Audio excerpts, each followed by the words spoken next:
Good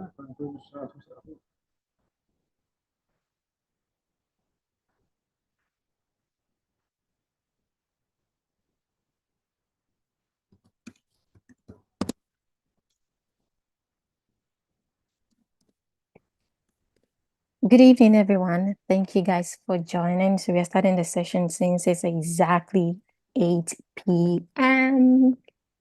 Thank you all for joining. From power source. Thank you all for joining. So we'll be starting the session now.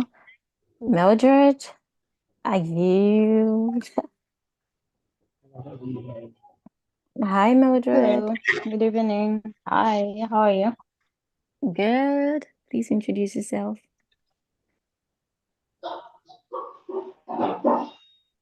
Good evening, everyone. Good evening. I'm Mildred Mjunga, and I'm also a co-host of this webinar alongside Anita.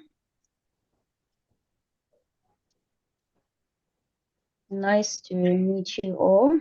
Thank you all for joining us today. And to the speakers, welcome. Thank you for honoring our invitation.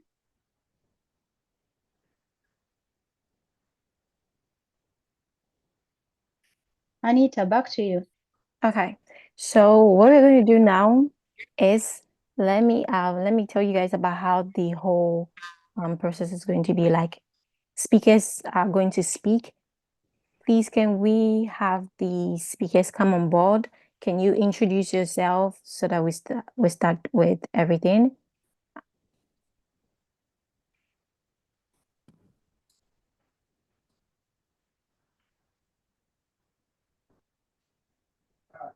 Hello Hi. everyone. Thank you for granting me this opportunity for you to host me on your platform. My name is Robert Ashley, and I'm an international student in the University of Genova, pursuing Master in Computer Science. Thank you for coming on.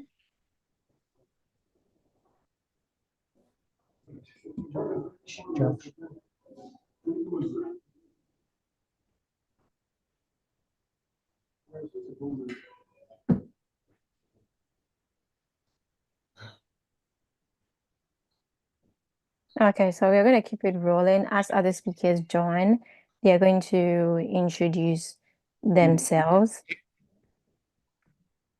So we're just going to start with it. First of all, the speakers that are available currently, we're going to start with, I'm going to show the questions and then it's going to go around. You guys are going to answer.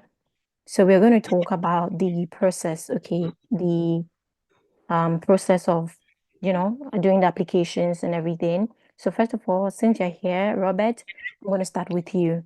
So you're quickly going to talk about your process of coming here. How was it like for you?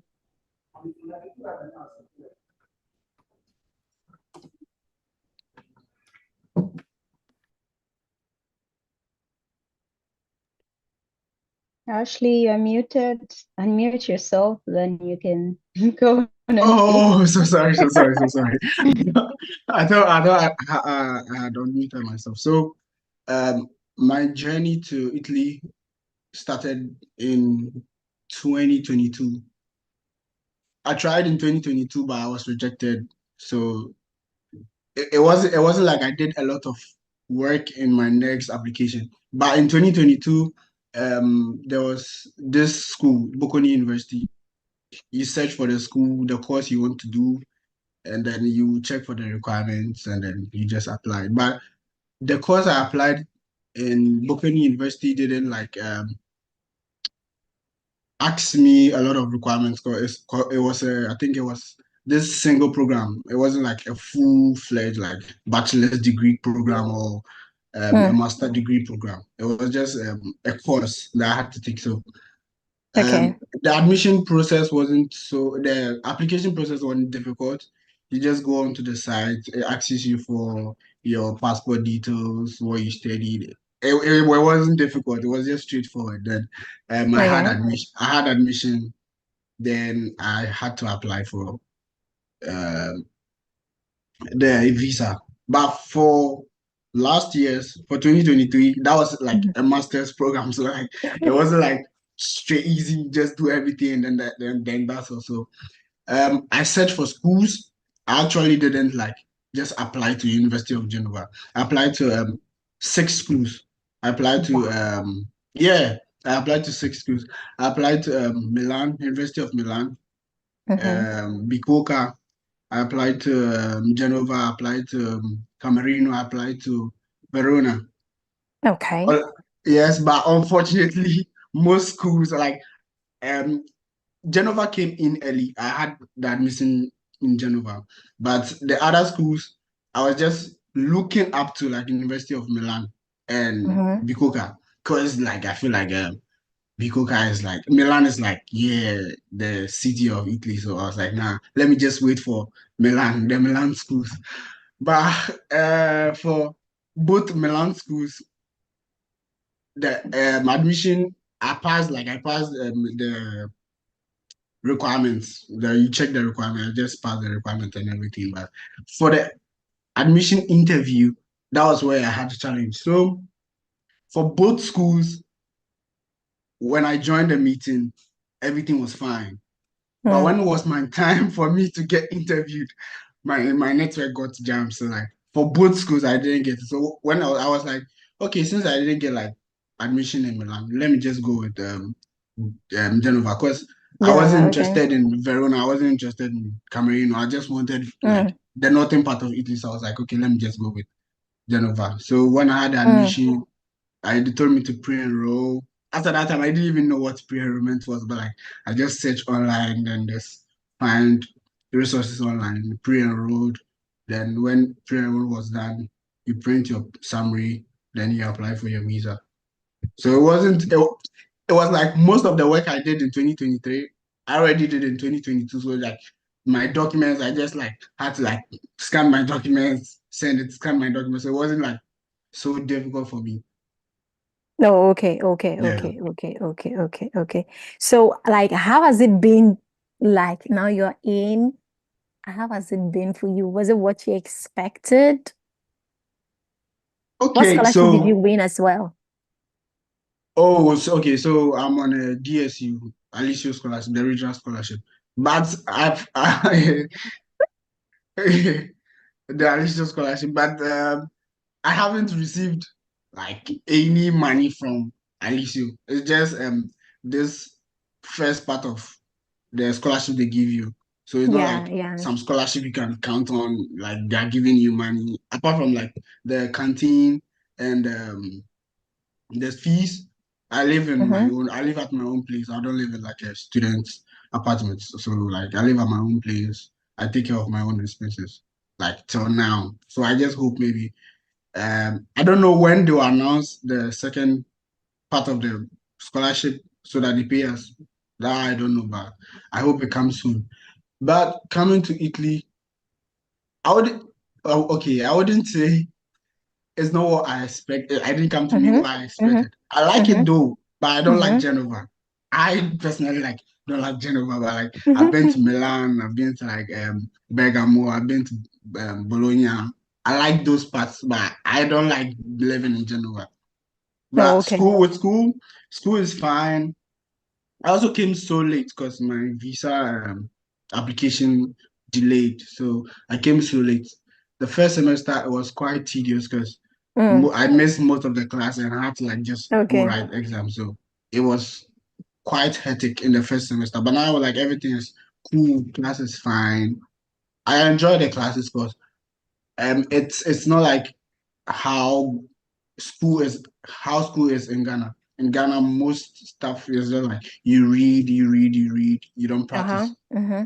There's here you like they teach you something, they give you an assignment. They teach you something, they give you an assignment. They teach you something, they give you an assignment. So like it gives you like the experience of practicing.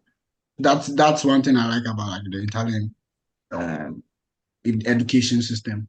Plus in Ghana, there's nothing like I can push forward my exams in a year. In Ghana, when you miss an exam, you miss an exam. But when I came here, I came to realize that, oh, although I couldn't take all my exams this last semester, I can just take it this semester. That's one thing I also like about Italy. Italy is also beautiful. Genova is very beautiful. I like Italy is very, very beautiful. But because of the language, I'm studying the language, but because of the language, is one thing that's like holding me to enjoy Italy because I don't understand the language yet. Yeah, but then you are still new here, so it will take a while. You just have to be open-minded regarding, you just have to be open-minded regarding that. But then yeah, thank you for coming on. You're welcome. Can you share quickly with us the process you took, especially with getting the documents for the Alizio scholarship in Ghana? So for DSU, I think for DSU, you go on to like the application side. It asks you a lot of questions, Mm, like your name, your tax code, where you stay, address, like a lot of things. But basically, the documents that you be asked is your is a university. I think it's parificato. Yeah, something about yeah. your financial status of your family. Yeah. So that was, I think, for DSU, that was the only document I needed.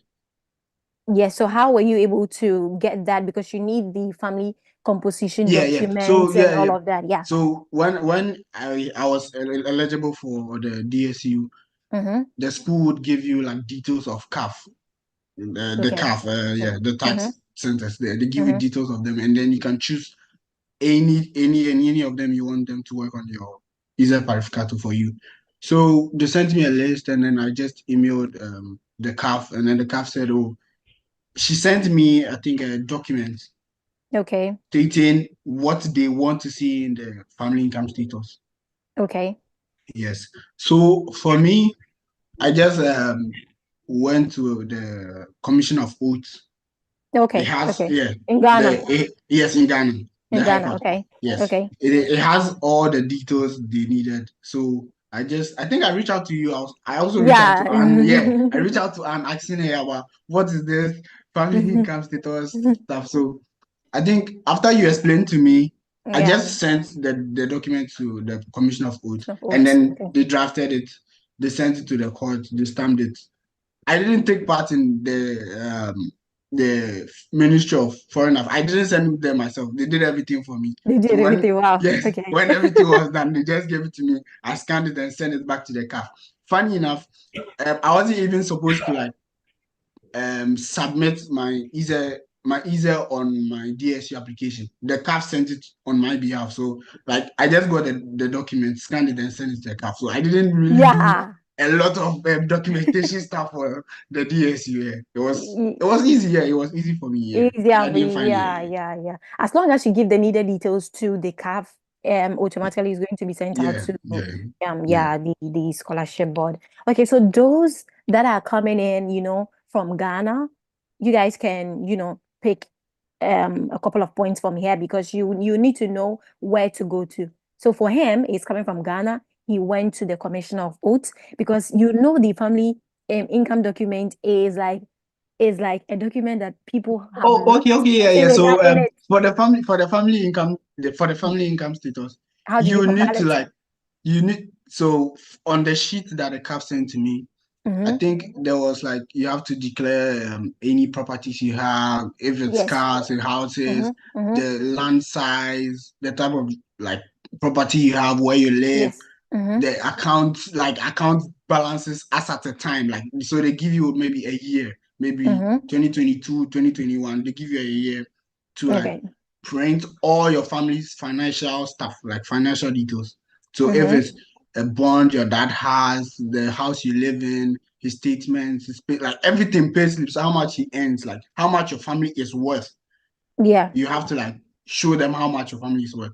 So with that, for me personally, my all my parents have like bank accounts, so it wasn't difficult for me to like show this. Some people don't have like bank accounts where you can show that this is the amount of money that comes in and this is the amount of money that goes out. So for me, I just Okay. printed my statement. I printed my statement, my sisters, Mm-hmm. my dad, and my Mm-hmm. mom's. And Mm-hmm. I added our land documents and some other like investments documents to show that Documents. this Okay. is my parents own this, we own Mm-hmm. like my family owns this. Yeah. So Mm-hmm. it was just those documents. I just sent those documents to the Commission of Oath and then send them the document the CAF sent to me and then they Same to drafted you. it for me. Yeah.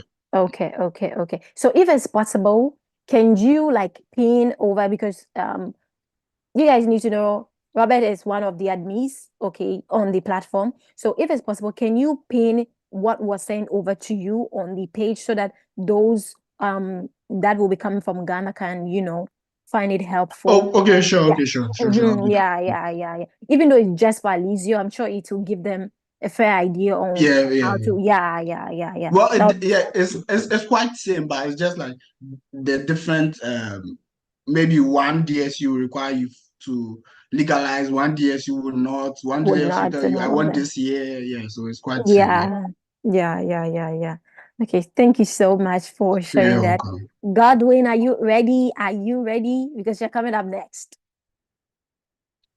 Before we go to I'm Godwin, very ready. Okay. hi Godwin. Hi, Anne and everybody.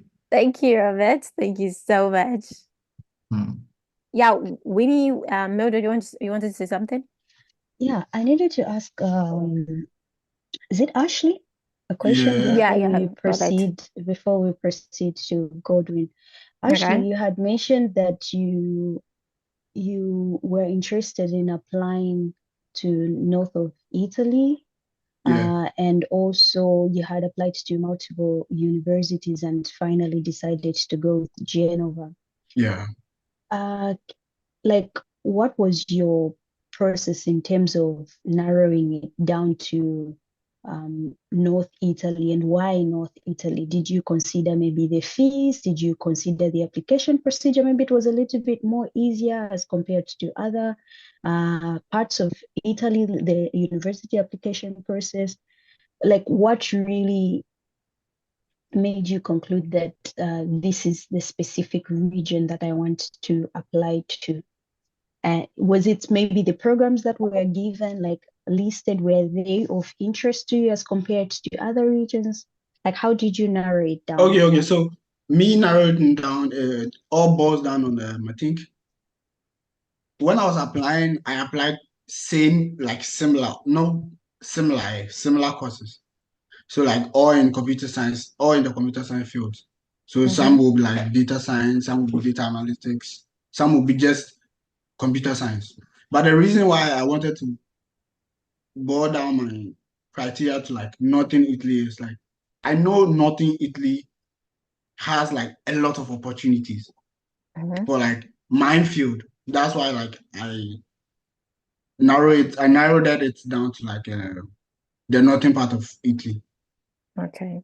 And then with the schools, it wasn't with fees, because when you are comparing the fees, they are basically same, like all is around like same price.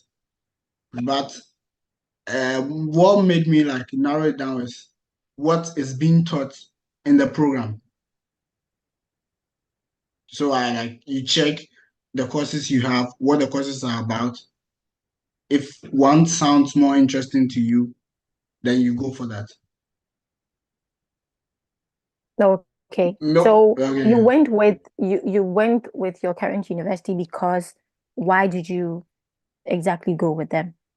Oh, I went with Genova because basically because I didn't want to go to south, like I didn't want to go to the southern part of Italy. Okay. And Verona, I think Verona is relatively a smaller city than Genova. That's why I chose Genova. Because maybe I don't intend to like return to Ghana once I finish school. I'd want like maybe work in Italy a little bit. And if I want to relocate from Italy, I move. So after school, I'm checking where like I would have an The easier time to possibility. find job, possibility to find jobs in my field after completing it. Okay, so we're going to go next. Thank you so much. Thank you, Robert. Thank you so much for that. We're going to go next to Godwin.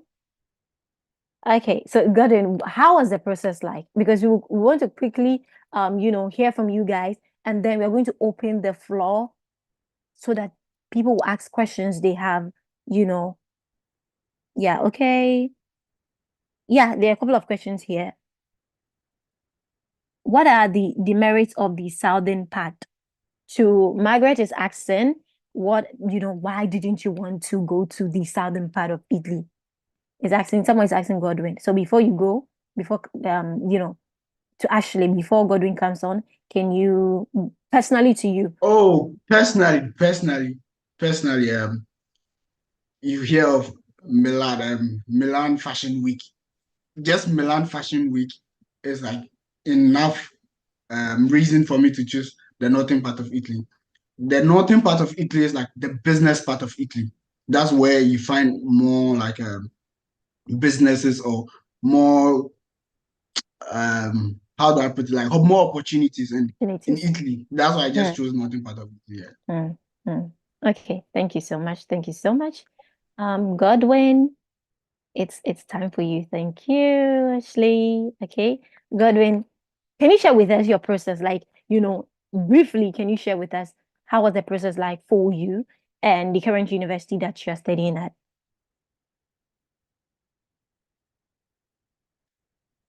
You've on mute. Okay, good evening, everybody. I am Good Godwin evening. and studying in the University of Bergamo, doing my master's in accounting, governance, and sustainability.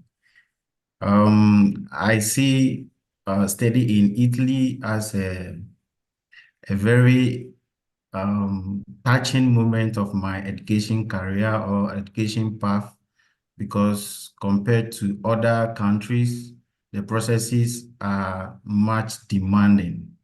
And with Italy, it basically trickles down on you taking the processes genuinely and properly as expected of the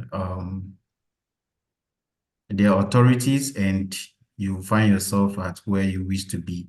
So my experience so far, I realized that for you to actually get what you want, your first point of call should be the official document from the embassy. That is getting to know the checklist of the embassy and what they require from you to get the student visa. Because for me, I have a philosophy that is getting an admission to an Italian school is just one of the items on the list of visa application checklist. Because when you check the checklist, there are series of items that you need to meet before you can have your visa. So getting an admission to a school is just one of the items on the list. So what do? I started my process back in 2022. That was in lately December. I got to know of some, as at the time, a lot of schools in Italy are having free application. Most of them you can apply without paying an application. And for us, our main focus was on the open access courses. And one advice I will give to my colleagues now processing their admission is that they should always look out for programs in their field, because I end up applying because it's free. Every night of my stay in Ghana, I ensure that I apply to a school before sleeping. So I end up applying to almost like 10 to 12 schools.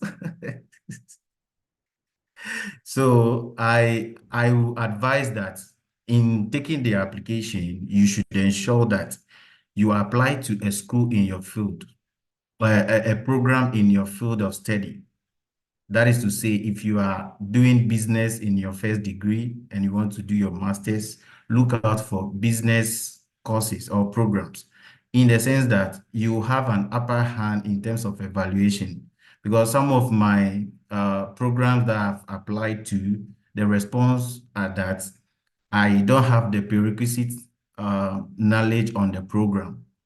With that, people who are taking directly their courses from their field of study are chosen over me. Okay, so having checked on the application and how to go by then, I quickly move on to the application of for the visa. That is, I've gotten about 2 admissions. Some of the schools I couldn't hear from them, not even a call for an interview. So I had an admission to the University of Insubria and the University of Bergamo. Having these admissions, I check on the city, the reputation of the school, and the program structure.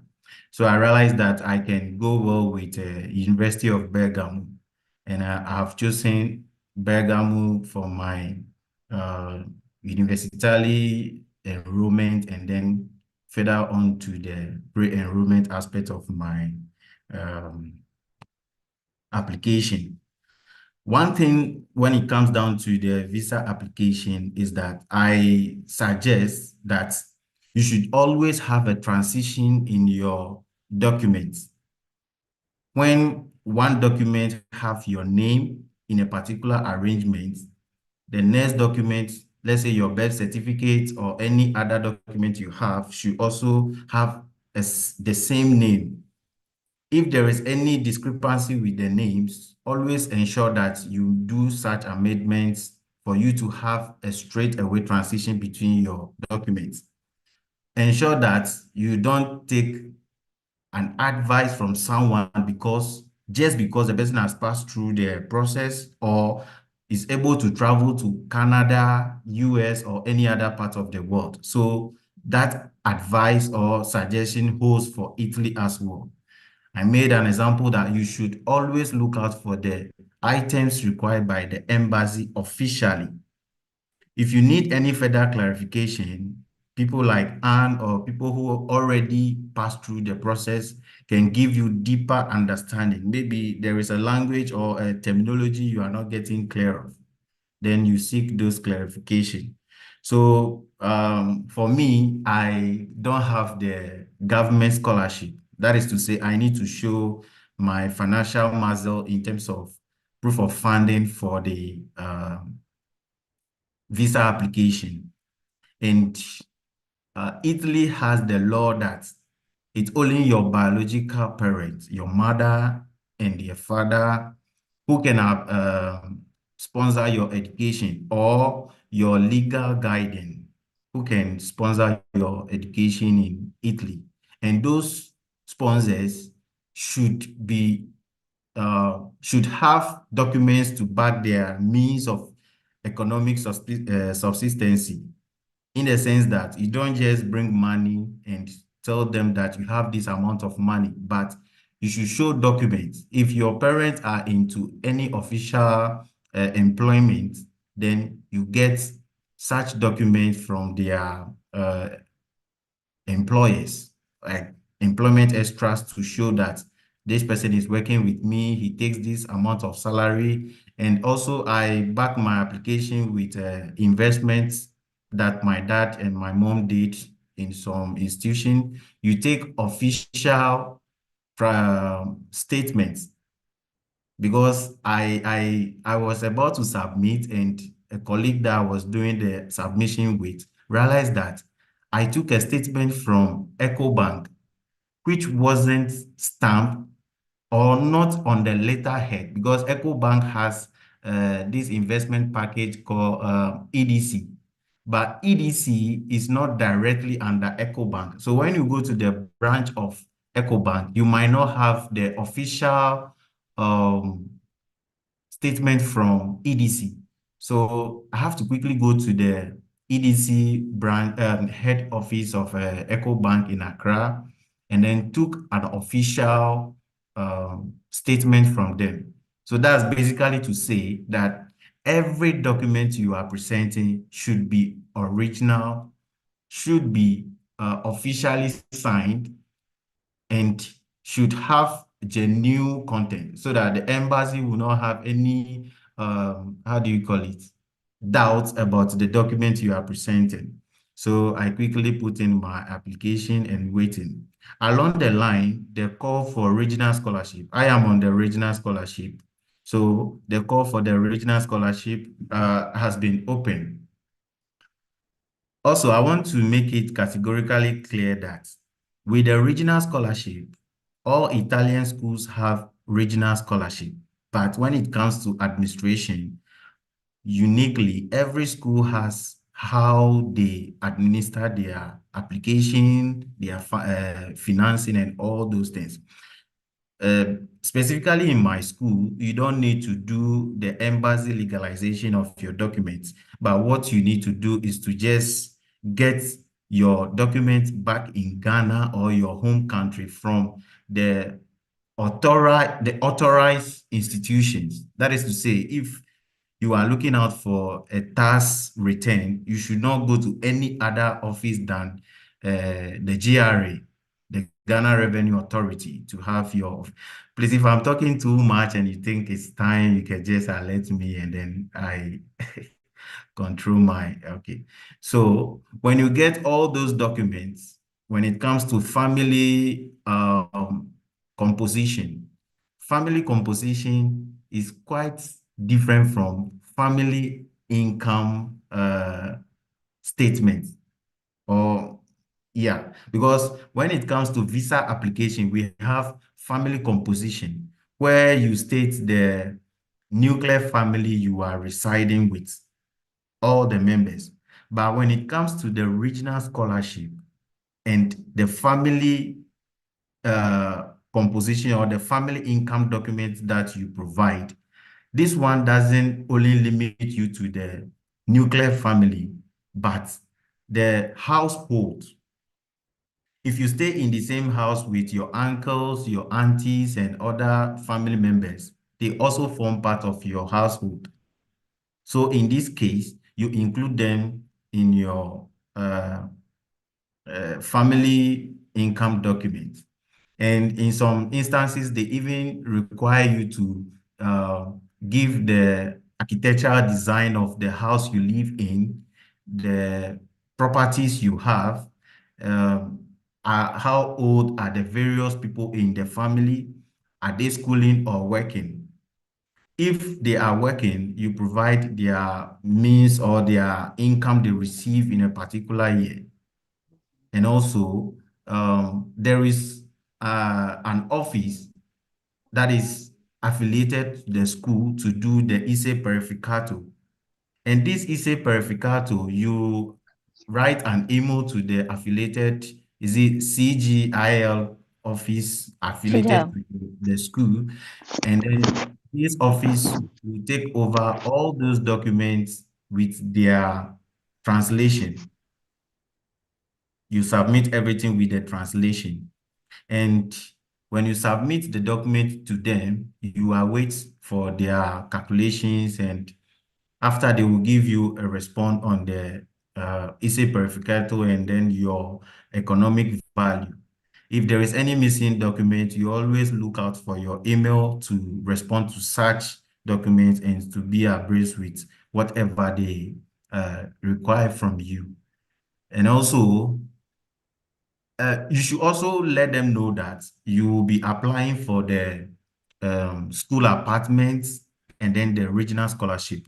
With this reason, they should be like swift with the response they give you on your ISE Purificato. So after then, along the line, the regional scholarship will open in roughly June, July, and then you do your submission, and then you'll be awaiting for your visa as well. So when you get the response, then so I think basically that is my process about the application, the regional scholarship, and then so far that's how it is. So I think this process it has a lot to do about teamwork rather than being in your corner as if you are the only one in the world. It's a teamwork in the sense that you don't stay and just decide on what to do, but communicate with people. This is what I am doing in this group. Is that what what they expect from us? If you don't understand something, there are official mails that you can write encourage to. If you fear that sometimes writing to the embassy will expose you or your application, you can use a different email, write to them to seek clarification. Thank This, you, Godwin. and Thank thank you you so very much much. because of time. Thank you so much. Thank However, you. how much, how much were you awarded for this Okay, scholarship? this regional scholarship, Yeah. the What entire benefits did amount. you get? Yeah.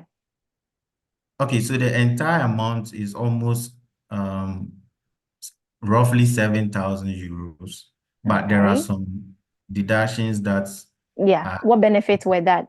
Were so I am benefiting from the canteen service, okay. accommodation. Okay. My tuition is also taken care of. Free tuition? Yes, free Okay. tuition. And Mm-hmm. then my stipend also is Okay. So have assured. you received any money so far, like for the stipends for the Yeah, first semester? For the uh, for the scholarship, it is given in two folds. That is, Mm-hmm. one part will be given to you, and unfortunately, or fortunately, in a way, when the first section has been disbursed into our accounts, they took away the accommodation and some. So we are left with a small chunk of Nice. money for our Okay. daily expenditures. And then the second aspect, which Mm-hmm. you need to have a total CFU, Mm-hmm. an Italian system of CGPA. Yeah, you need to pass, let's say if you pass 19 credits hour course, that is 9. In Mm-hmm. addition, other ones, then you should have a minimum of 20 CFU for you to Okay. receive the second aspect of the scholarship. Okay. And Okay. if Okay. you are not able to meet that 20 CFU, you have a bonus of 5 to add up to whatever you already have. So I'm expecting the second disbursements probably in June, and Okay. Okay. I think I Um, may enjoy with my brother JEPH because we all receive Bergamo. Okay, thank you, thank you. So we are quickly going to let the speakers speak for 10 minutes, then we open the floor and then we're going to take your questions. So far, some people have sent their questions, but then we'll get to that and then we'll ask the various speakers. So when you put in your question, you can, later on we'll attend to it. But then next up, before we even go to you, I want to ask Ashley, what amount were you like, I Okay, know, I know you have an issue with that, but no, tell no, us. no. So, for DSU for issue is Mm-hmm. specific. It's like specific.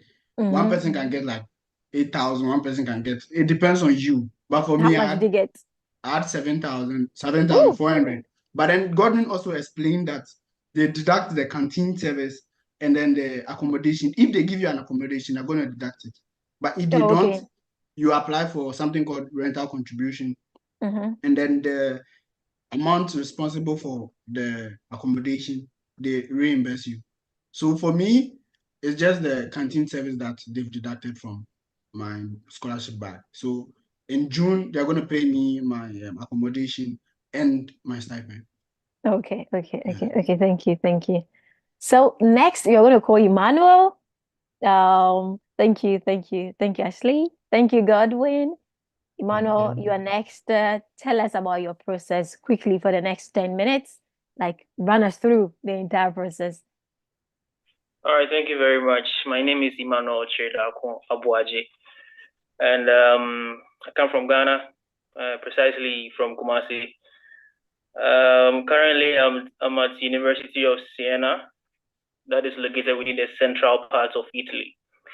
So it's like here is 1 hour to Bologna. Yeah. Okay, like 2 hours or so.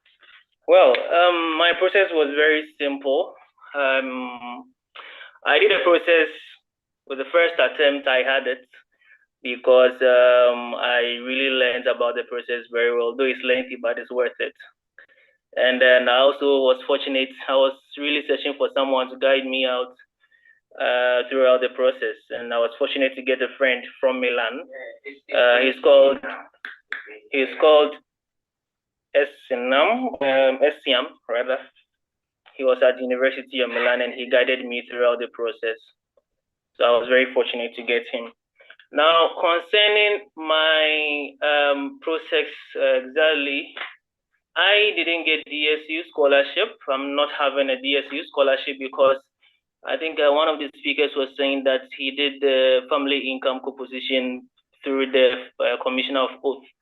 Yeah, but I feel that the DSU process is city specific, let me say region specific, because Siena here, before you get the DSU scholarship, it has to be legalized by the embassy. Even if you have the Ministry of Foreign Affairs stamp and everything, without the legalization from the embassy, you are not going to get the scholarship. So I didn't get a DSU scholarship. Siena here, we don't have university scholarship nor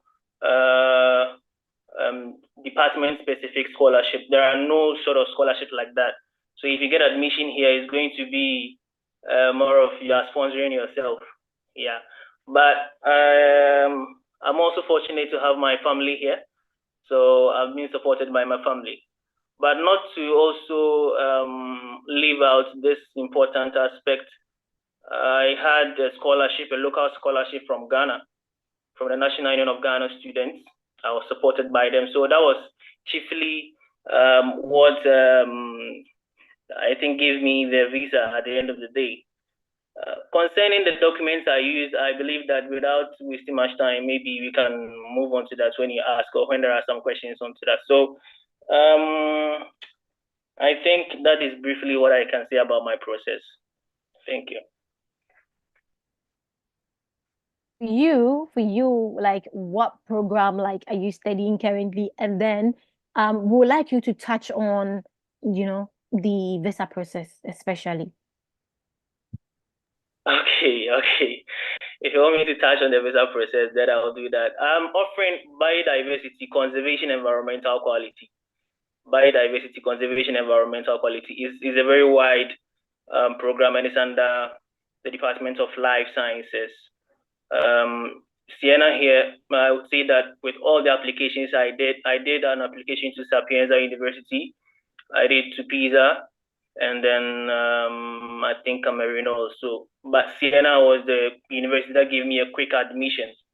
Thanks to one of my friends, Malcolm, that recommended Siena to me. I had it within a week, and even the pre-enrollment was done on weekends within 24 hours.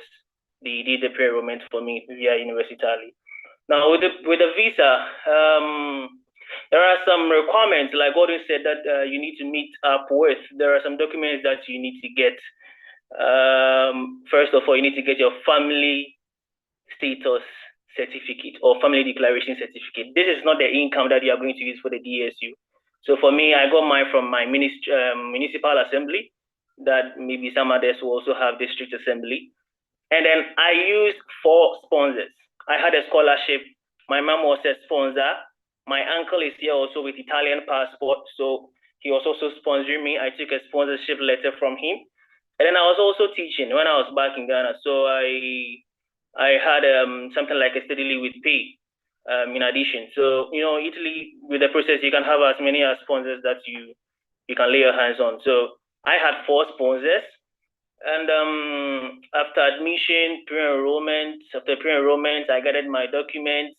And then I also went in for a tax clearance from GRA. And then what else?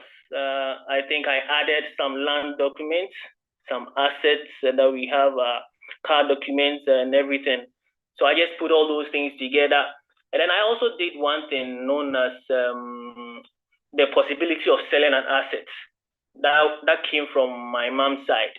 We did a document to prove that even regardless of anything at all, we can sell a property, that particular property, to support us, and that was done from the Commissioner of Oath. So my process wasn't that difficult for me, and my visa also came early. One thing that I advise us is that we have to apply for the visa early, because if you apply for the visa early, then you're going to get a response from them early. That is what my mom told me. My mom has been here for 2 decades now, and she told me that with the Italian embassy in Ghana, it is a first come, first served base. So it is important that whatever that you are dealing with the Italians, whatever that you are dealing with them, you have to be very quick with it. So I did everything early, and then I had the visa. Unless maybe there are other questions that I can answer to. Thank you. Thank you so much.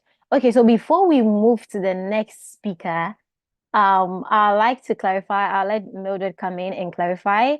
Siena has a regional scholarship. Probably Emmanuel didn't know about it while he was applying. So Mildred, because Mildred is also in Siena, kindly clarify that. Yeah, Siena has a regional scholarship. Every region has a scholarship that I am aware of. But with the inquiries I made, it was specific that I get the documents legalized in the Italian embassy in Ghana. And I already have a local scholarship here, which is almost like a full tuition. And so it will be quite conflicting that you go and legalize your documents on the basis of coming for a DSU scholarship. That is why personally I couldn't do it. I think this is a general problem that we are having. Yeah, I don't know if you know about that. Okay. Yeah, you had a local scholarship, right? Of course. Yeah, obviously, when you're applying for the DSU, if you have another scholarship, you cannot apply for that. Yeah, I think most scholarships in Italy don't allow you to have a couple of scholarships. You just need to have one. Even if you apply for the DSU scholarship and then you apply maybe for the MAECHI scholarship, you need to pick only one scholarship that you accept. The DSU process in Siena is very, very it's a tedious process in that they do in the previous years, they would just request your family status, maybe from your chief. They didn't really require you to legalize your documents at the Italian embassy, but rather if you got your documents from the embassy of your country in Italy, for example, I'm from Zambia.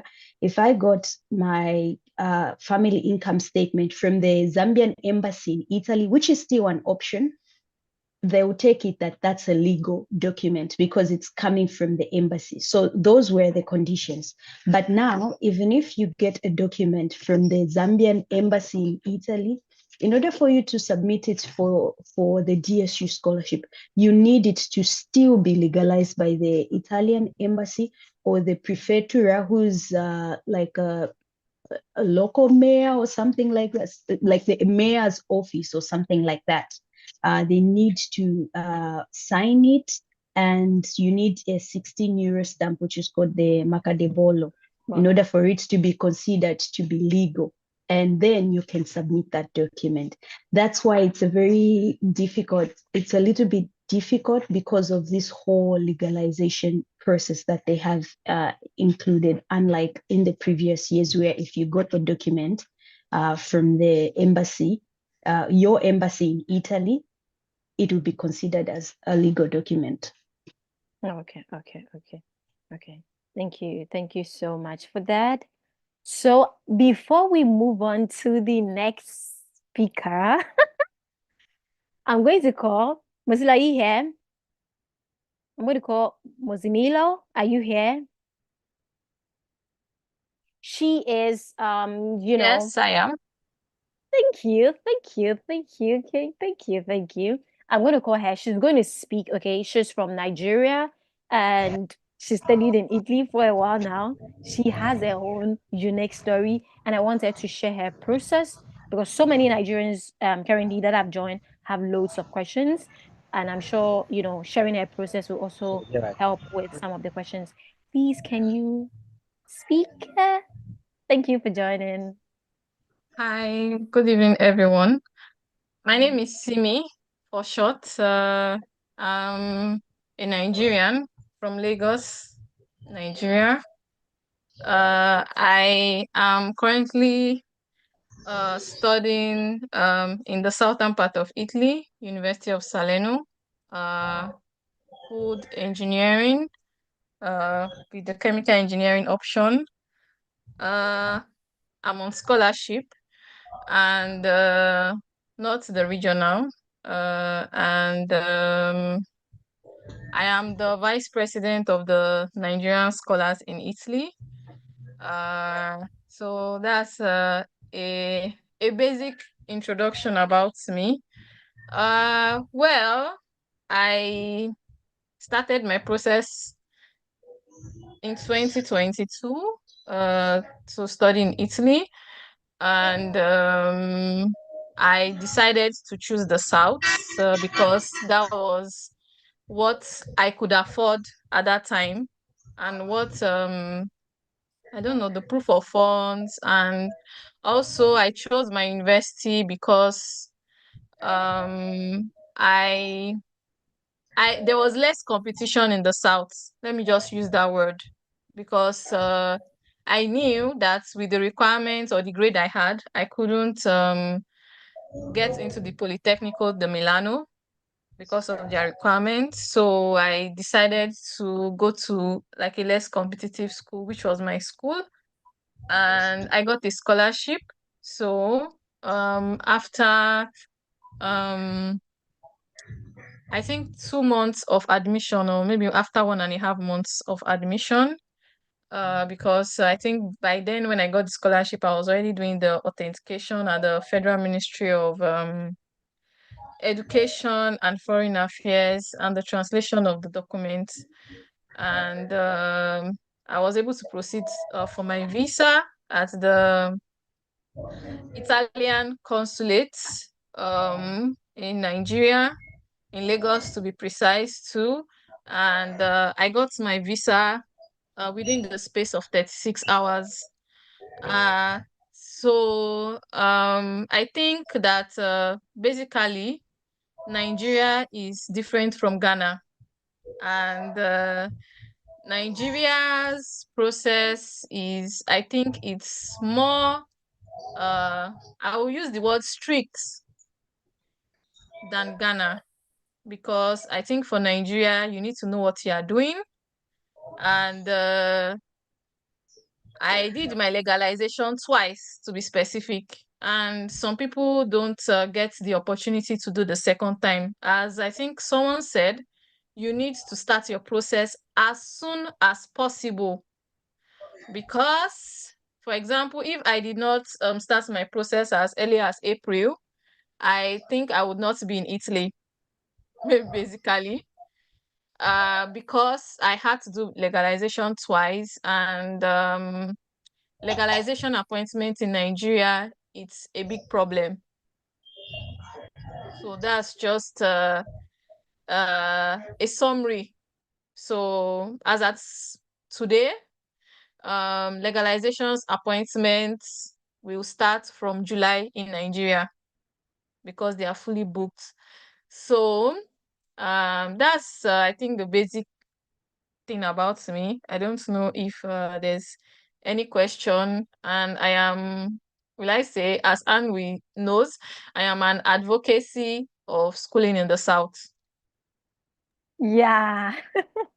Yeah. Simi is when we talk about there not being opportunities in the South, she's like so mad. She gets so mad. Can you share with us about opportunities in the South? Because I'm sure when Jeff was talking about, I'm sure when he was talking about, you were like, what is going on? You were you're like, why is he saying that? Yeah, he didn't want to come to the South. Yeah. Can you share some opportunities that are in the South because you are an advocate? For me personally, I think I don't know the exchange rate of Ghana, But I know for Nigeria, the exchange rates compared to last year has doubled. So I don't know of Ghana. So I'm speaking based on the Nigerian system. So like I tell people, you need to cut your coats according to your size, especially if you know that you don't have money or sponsors. Because in Nigeria, to be specific, I think that most people that I know who came last year were issued visas to the south, especially the University of Napoli Federico. And for example, in the University of Napoli Federico, there are scholarships there. Of course, they have not the regional, they have for economics, they have for um sustainable food system for maybe people that studied, I don't know, maybe agric or I don't know, maybe food science and technology to be specific. And we also have for marine biology in Napoli Federico, that's the one I know. And the University of Bari also has scholarship of 30,000 euros for people that maybe studied crop science, I don't know. It's called I don't know the name, but I just know the acronym ideas at the University of Bari. I think it's for people that study like food science, agriculture, crop science. They have scholarships there, and my school has a scholarship for people who studied chemical engineering, food engineering, mechanical engineering, computer science, and computer engineering. Then University of Salento, which is in Lecce, has I think their admission has passed already, but they also have scholarship maybe for people that would want to apply next year. They also have scholarship for people that studied mechanical engineering, so engineering to be specific, like for management engineering, and for people that studied marine biology and I don't remember the last third course, sorry. So I personally think that if maybe your course falls in this line of action, because my school is, will I say my school is currently recruiting, or is that what to say? It's currently accepting admission, and my scholarship in specific is I think now it has increased, the amount has increased. You are given accommodation for 2 years of your stay, food, and free language class, and 1,500 euros for the year, which I think is enough because accommodation is the main issue in my own perspective. So if you are one of these people, you can reach out. And I think for Salento too, they also have scholarship for lodging. They don't give stipend. I think it's only for lodging. I think so. I'm not sure of the other parts. Then the University of Federico gives scholarship, as I said, to people that studied like sustainable food science, blah, blah, blah. And they give scholarship of 6,000 euros. And I think economics gives almost around the same amount for people who want to study. You can connect with me on LinkedIn if maybe you have any question. And also follow the Nigerian scholars in Italy because we post admission openings for masters, PhD, bachelors, if you're interested. Thank you. Thank you so much. Okay, so I have loads of questions from people, for you, but then we are going to let the other speakers speak, and then we'll open the floor, we take the questions, and then, we get you guys to answer it as it comes. But then we are going to move on to JEPH. Thank you so much, Simi, for coming on for and then for actually speaking. I'm so glad that you were able to make it. JEPH, are you here? Can you speak up? It's your time, and then we'd like to hear from you. What was your process like?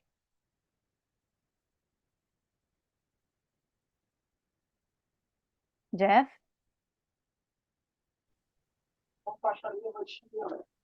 Yeah, hello. Hello. Good evening. I'm Jeff Tree, as Anne introduced already, and I am actually at the University of Bergamo. So, and also a MIC scholar. So basically, almost like the MIC scholarships that I've seen on your channel, Sajane and then Mildred Chamba, all of them seem to not have applied for admission, but then had the scholarship and then had to strive for admission. It was like the same thing for me and all that. It seems that MIC scholars, we don't actually do much research. We just apply for the scholarship without admission and all that. So it was quite my like experience here. So basically, I wasn't actually even in Ghana when I had the MIC scholarship. I just applied for the scholarship and then applied for other scholarship. I got an Indian scholarship. So I left for India. And then I think when I got to Ethiopia, Addis Ababa, then I had the call that I have won the scholarship, and it was 2 ways and all that. So I had to see whether I would take the Italian scholarship or the Indian scholarship. But I had to just go to India, and then later on I realized India is not a country that I want to be in. So I decided to come back, and then when I came back, then I faced the issue of the moment. I had to look for admission. Every admission was closed. You are a witness. I was just DMing you in your DMs, and I was like pressing everybody that I could find and all that. And finally, I was able to talk to the University of Bergamo because they were the university that the scholarship was awarded to me for. So they said, okay, I would have to apply through the Italian student window. And then I applied, did the interview, and then they were like, they've rejected my application. I was like, why?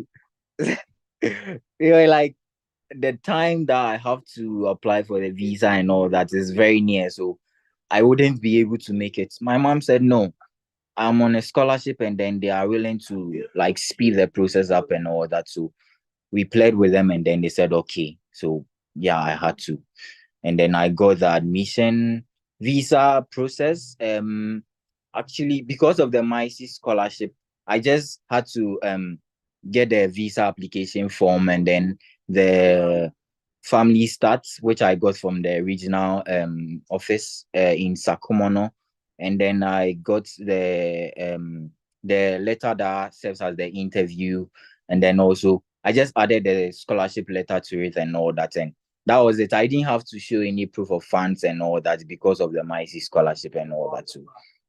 Yeah. So and with regards to the scholarship too, the document I needed was just my transcripts, my certificate, a letter of motivation, and then I think 2 recommendation letters also. It's actually 1 recommendation letter that I used. Yeah. So that was basically, it's quite straightforward and all that. It was like a 2 selection process. The first process, when you apply, they select from the mass number that applies, and then you are called for an interview. I think around July, mid-July and all that. And after the interview, you'll be called if you are successful, and then if you are not, you just not hear from them and all that. So yeah, basically that was my experience. And for the MIC scholarship, I'm receiving 900 euros for every month for at least 9 months. So basically, if you spread it on a 12-month basis, then you are getting like 6,500 euros every month. And I think that is okay, because at least I have, it's only that they're giving you. You have to pay for your accommodation out of that 900. You have to, like, any expense that you have to, you have to make, you have to do it out of the 900. And you are exempted from paying tuition fee actually. So it's only your accommodation and then basically what you eat. Yeah. So yeah, that's basically it. And yes, when I came, I've received like 5 months stipend. So at least I'm good. So yeah. So You're that's rich. You're rich. You're rich. I'm sure when you spoke about the fact that you didn't have to show any proof of funds, I'm sure Mildred was like, what? Exactly, because I had to show proof of funds, 6,000 euros. So that was around 120,000 Zambian kwacha, despite having the scholarship. So I think it maybe depends on the Italian embassy in that specific country. Time for the visa. I chose a shorter date. I chose like 1 week from the time I submitted the visa application, and then the scholarship was stated in the scholarship letter that the funds will be released on November, and I was submitting the application in around the 26th or 25th October. So it was just like 2 weeks or some weeks to the release of the funds. So I just hope that they wouldn't ask for the proof of funds, and they didn't ask for it. So I'm sure maybe it was because I applied very close to the release of the funding period and all that. So probably something like that, but I don't really know. Or maybe great. Yeah, I don't know if I can come here now with the IYT scholars and the MIT scholars with the Italian embassy in Ghana. Mostly, if you have that scholarship, they don't demand you to add any POF, any other personal source of funds. If you have it, I know someone who had the visa within 1 week. The visa was given to her when she was invited to the embassy by the ambassador. So it's like that in the Italian embassy in Ghana. It's not very stressful when you have that scholarship. Yeah.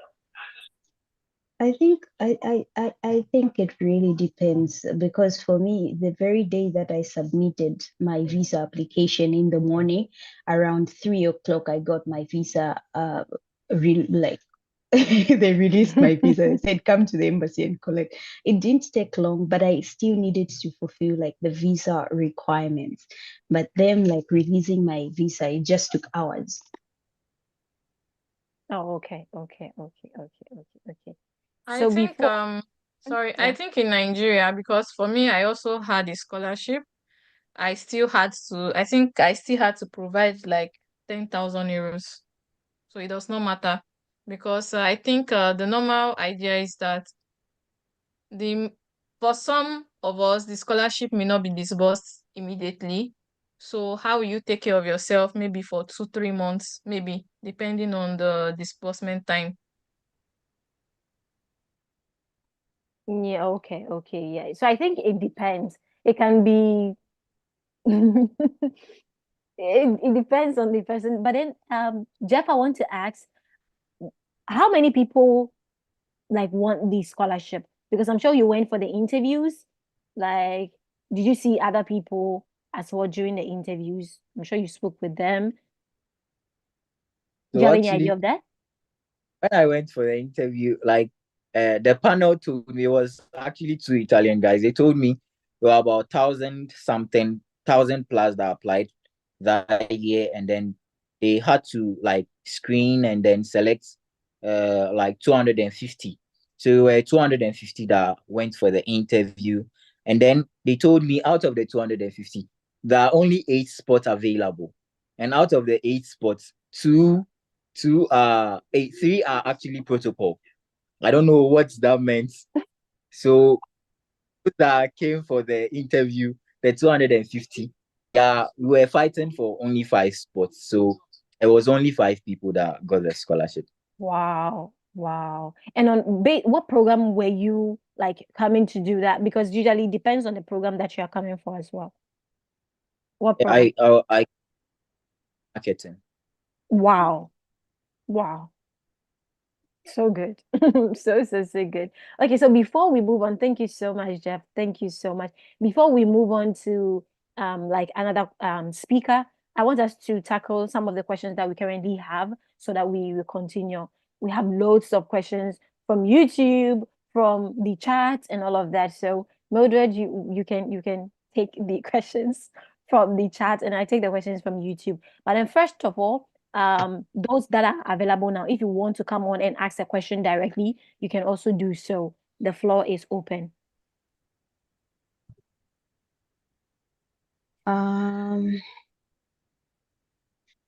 Okay. So I think some of the questions have been answered. Someone is asking, talk a little bit about scholarship application in nursing professions. Are there like specific scholarships for those who are applying for nursing? Or is it just the general scholarships that nursing students can apply for? It's either you're applying for the scholarship that your school is offering, okay, or that of the regional scholarship, the MIC scholarship, or any other scholarship that is available. If it's for, you are not a master's student, obviously you cannot apply for MIC and that of Invest Your Talent, okay? But then if your school have like a particular scholarship, then obviously you can apply for it. And if you say generally nursing, which university are you going to? Nursing is offered in the university of, it's Sapienza, Palermo, and 2 other universities that I think 5 universities offer nursing in English in Italy. So which of these universities are you talking about? Okay. So I think Margaret has raised her hand. Yeah, Margaret, you can come on. If you want to speak, you can raise your hand and then you come on and ask your questions while we go through the chat. So Margaret, yeah, you can ask your question. Okay, thank you. So this question is directed to SIMI actually. Okay. So I want to ask her, she said something about showing proof of funds of 10,000 regardless of giving a scholarship, yeah? Am I right, SIMI? Okay, like I would love to say, visa process it's dynamic. It depends on the individual. It also depends on the scholarship you have. I also know like maybe for people that are MEXI scholars, you still have to have money in your account because, for example, you need to have money of flights, even if you're MEXI, for example, money for flights and money for what's it called? The lodging, like where you would stay for some time. So for me, I decided to do that because as at that time, my scholarship was not the full amount of the proof of funds required for Italy. So I needed to provide the balance. And I had that much because I did not know at that time I was going to get a scholarship because as I said already, I was already halfway through the process before I got a scholarship. Okay, I understand. So in the case where I got a scholarship and I got accommodation, I got feeding and lodging and the rest of it. So do I need to show 8,000 or 10,000 rather, like you just said? You don't need to show 10,000. Like for example, the proof of fund I think is 6,090. Correct me if I'm wrong. But whatever your school is providing, for me, what I did during my time was my school was providing me with 4,500, or I think if I remember well. So I just deducted 6,000, then miscellaneous and other things. And because I already had that money in my account, so it was just easy to present. And note, in Nigeria too, even if you have scholarship, except MEXI and Erasmus, these are the exceptions. Even with MEXI and without the exceptions of those, even if you're on scholarship, you can still get visa pre-rejection. Because if there's a red flag, they don't care. So, thank you. So last one, you said something about getting your visa within 36 hours, right? Am I correct? Yes. Okay. Do you want to give like a hint on how that thing was like quite fast? I think for me, maybe the scholarship enhanced it and I followed the requirements of the embassy, like the requirements of study visa.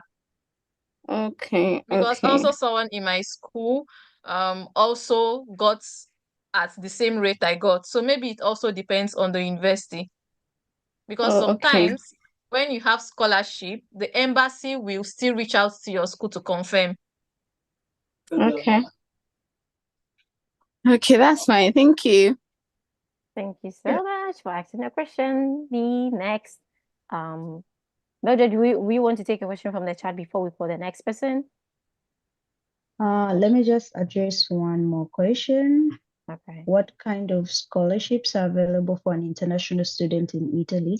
So we actually have like a complete guide on scholarships to studying in Italy, and there are like about 5 major scholarships that you can apply for. So you have the MAECI scholarship, that is for students who are applying for masters and have an age limitation of about 28 years at the maximum at the time of application. Then you have, of course, the regional scholarships, which are in every region of Italy.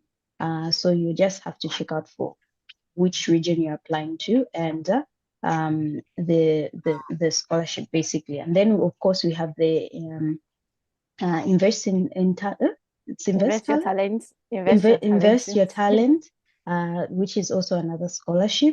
And then we have the Erasmus Mundus scholarship as well, which is where you can do like a double degree within Italy. So you can study in Italy and another European country. And then we also have university scholarships. So some universities have scholarships and other universities do not have scholarships. So those are like the major scholarships that international students can apply for. We can proceed to the next speaker. Okay, we have a couple of people that have their hands up. So let's quickly take their questions, and then Mohammed.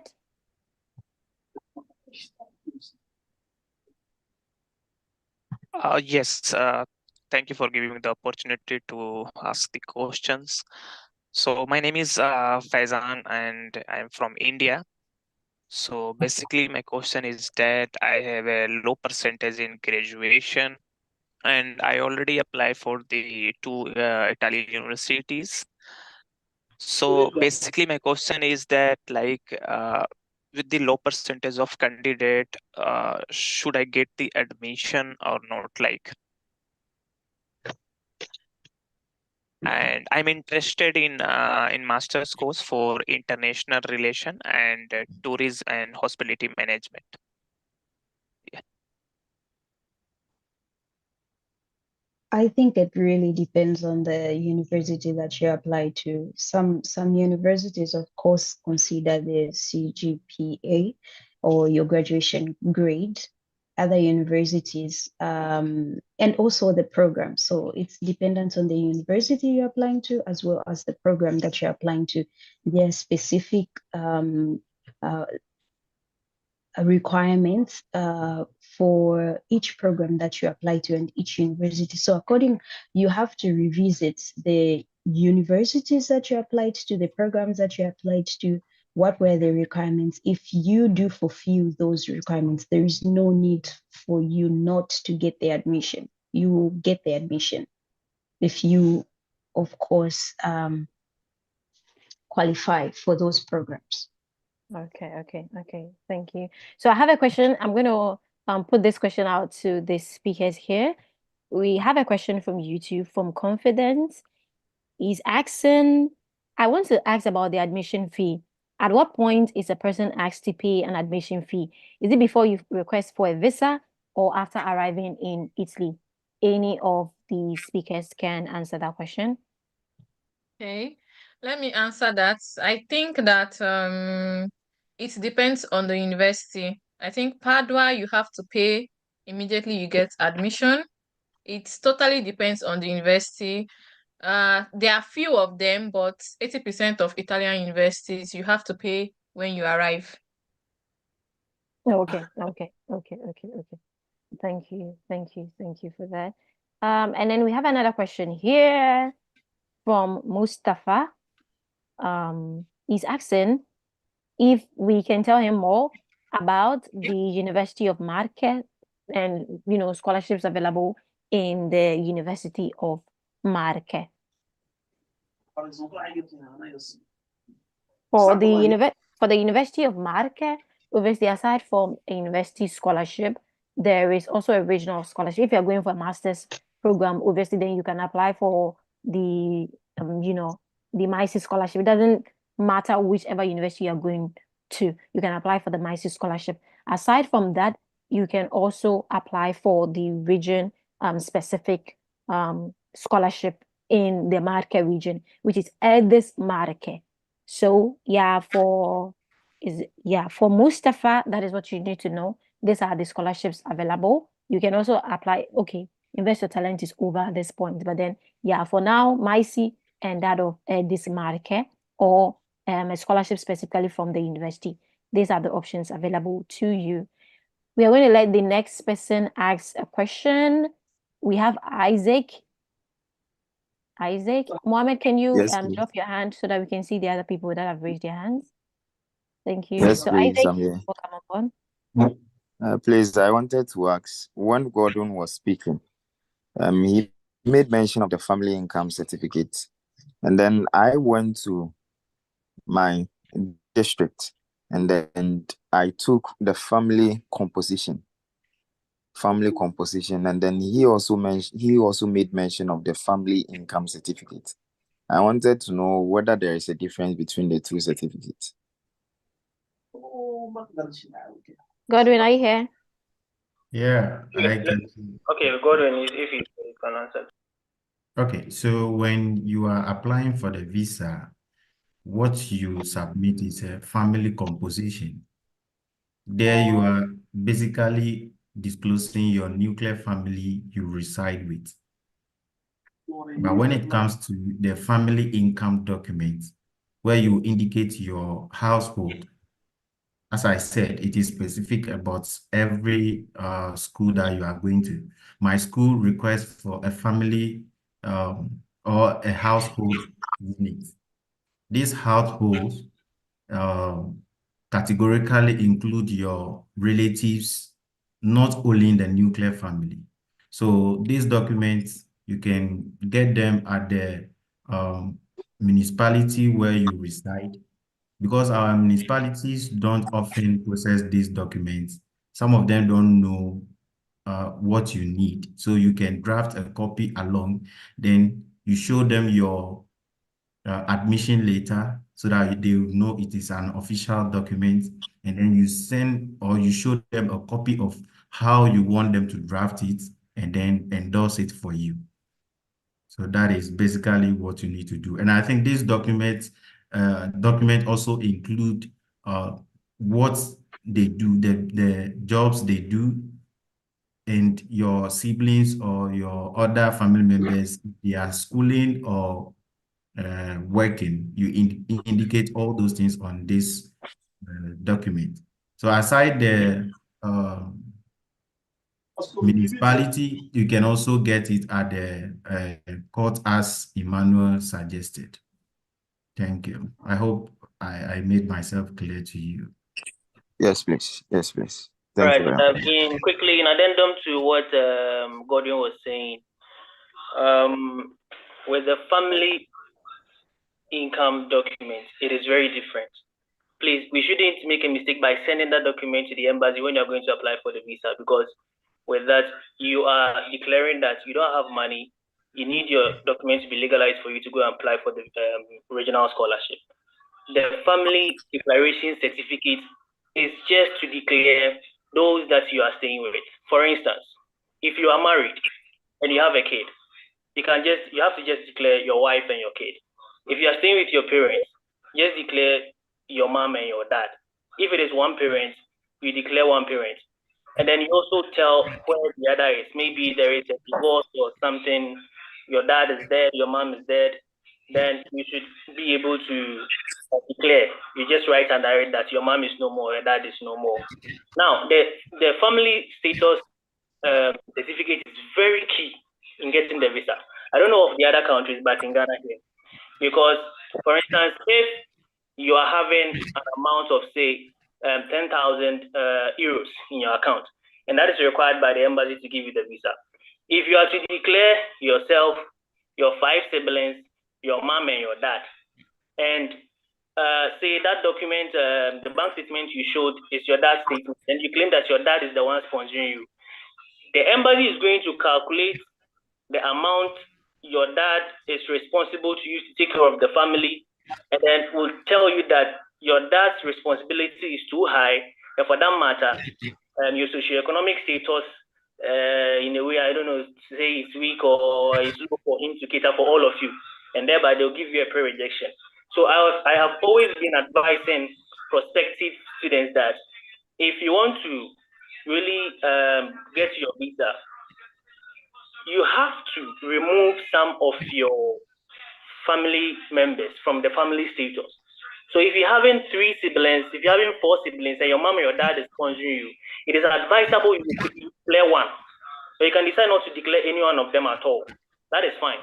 They just want to see the composition of your family, thereby indicating the surname, middle name, first name, the job they do. If the person is a student, just write students, the age, date of birth. That is all. But then it has a direct reflection on the source of income, or the financial muscle or the financial strength of the family. So that one is very important. Thank you. So meaning with the family composition, I can't use that one to apply for DSU. No, you can't use that one to apply for DSU. With the family income, there is a column. Like you create a table. Then with the table, the surname, the first name, middle name, if there is, and then the age, the date of birth, the work they do. If those you've declared there is a student, you do that. That one doesn't have any financial figures in that document. But with the income, that is for the DSU, has a column that is indicating and declaring the income of each and every family you have declared. So that is for the DSU. Yes, that is the difference. Okay. Thank you. We've spoken much about that, and then there are samples also available. So do take time to also go through that, so that we allow other people to also ask their questions. There are samples available, so do check them out. And then, Godwin spoke about it, about the places you can also get this document. So you can also check those places out to go through that. But then the next person that wants to ask a question, Daniel, Samuel, you just asked. Wait. Daniel, yeah, can you speak? Hello, good evening. This is Daniel from Ethiopia. Thank you. My question is that it was a nice presentation, and my question is, does experience? Look, am I clear? Hello? Hello? Yeah. We can hear you. Does work experience have because it's been about 10 years since I have graduated and graduate, and also I have a master's in 2023. So I was at work. So wait, Daniel, wait. There seems to be noise from, I think, is it from your background? So if it's possible, probably you can write your question, and then we'll ask it to the speakers, because I think there's noise from. Please, can we unmute our microphone? Wait, let me try. Yeah, I think the noise is coming from you, Daniel. So please kindly leave your question in the chat, and then we'll ask the speakers for you. If not, if you can control the noise, then you can come up and answer your question. But other than that, Samuel, yeah, you can speak.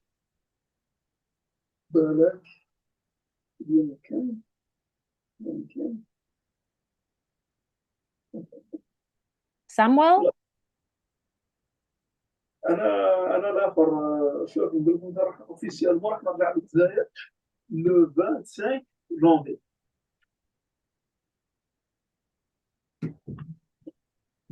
Le 25 جونفي نرجع باش نرنوفلي الاخر.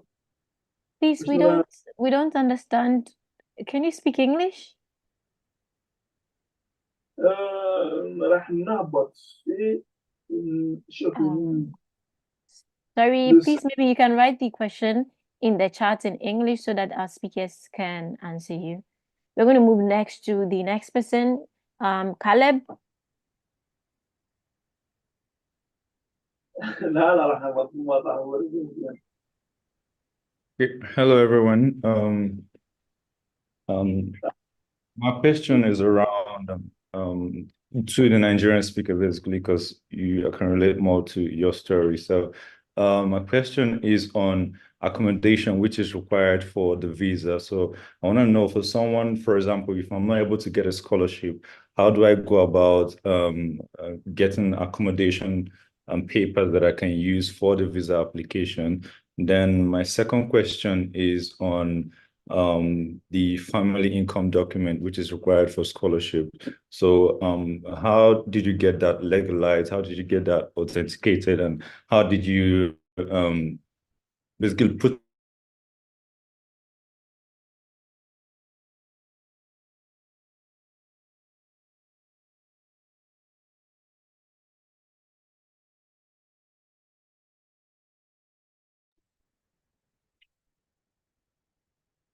Hello?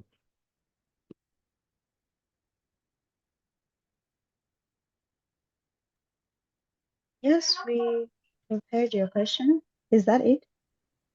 Yeah, that's all. Thank you. Simi, can you answer? Who was asking Samuel? Samuel's question. Okay. The question he asked about accommodation, right? For accommodation, you need to book, I think you need to book maybe, I don't know, hostel or Airbnb, maybe on booking.com, and you don't have to pay for it till maybe you arrive there. You could also I don't know, if you have a relative staying in Italy or like a family friend, they could give you I don't know, remember, hospital, blah blah blah. I don't remember. I don't know, maybe Anne will help with the Hospitalita? completion. Hospitalita, yes. Sí. Then for the income documents, for Nigerians, it depends on the region in Italy that you are going to. So maybe if you want to be clear, you should tell me, okay, like what region is the school where you are going is. Okay, I got admitted into University of Siena, so that's where I'm going to. Okay, that's the Tuscany region. Yes. You need a document, I think, from the local government. An income document from your local government.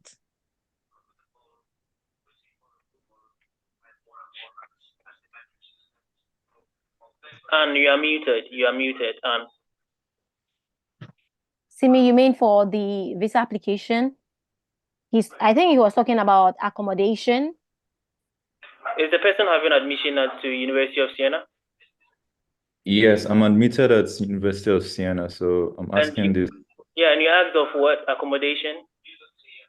Yes, accommodation and family income document as well. Yeah, the family income is supposed to be taken from the local government. Supposed to come from the local government, sent to the Ministry of Foreign Affairs for their stamps and signature. They're sent to the embassy for legalization. Yeah. Yeah, that is the process. And I think for accommodation, he can just book on booking.com, like for the purpose of the visa without making any payments. But while you are actually coming on the school, I'm sure the school will advertise. If you have already pre-enrolled, they will advertise accommodation. The priority is given to DSU recipients. You can apply for the student accommodation, which is cheaper than applying elsewhere.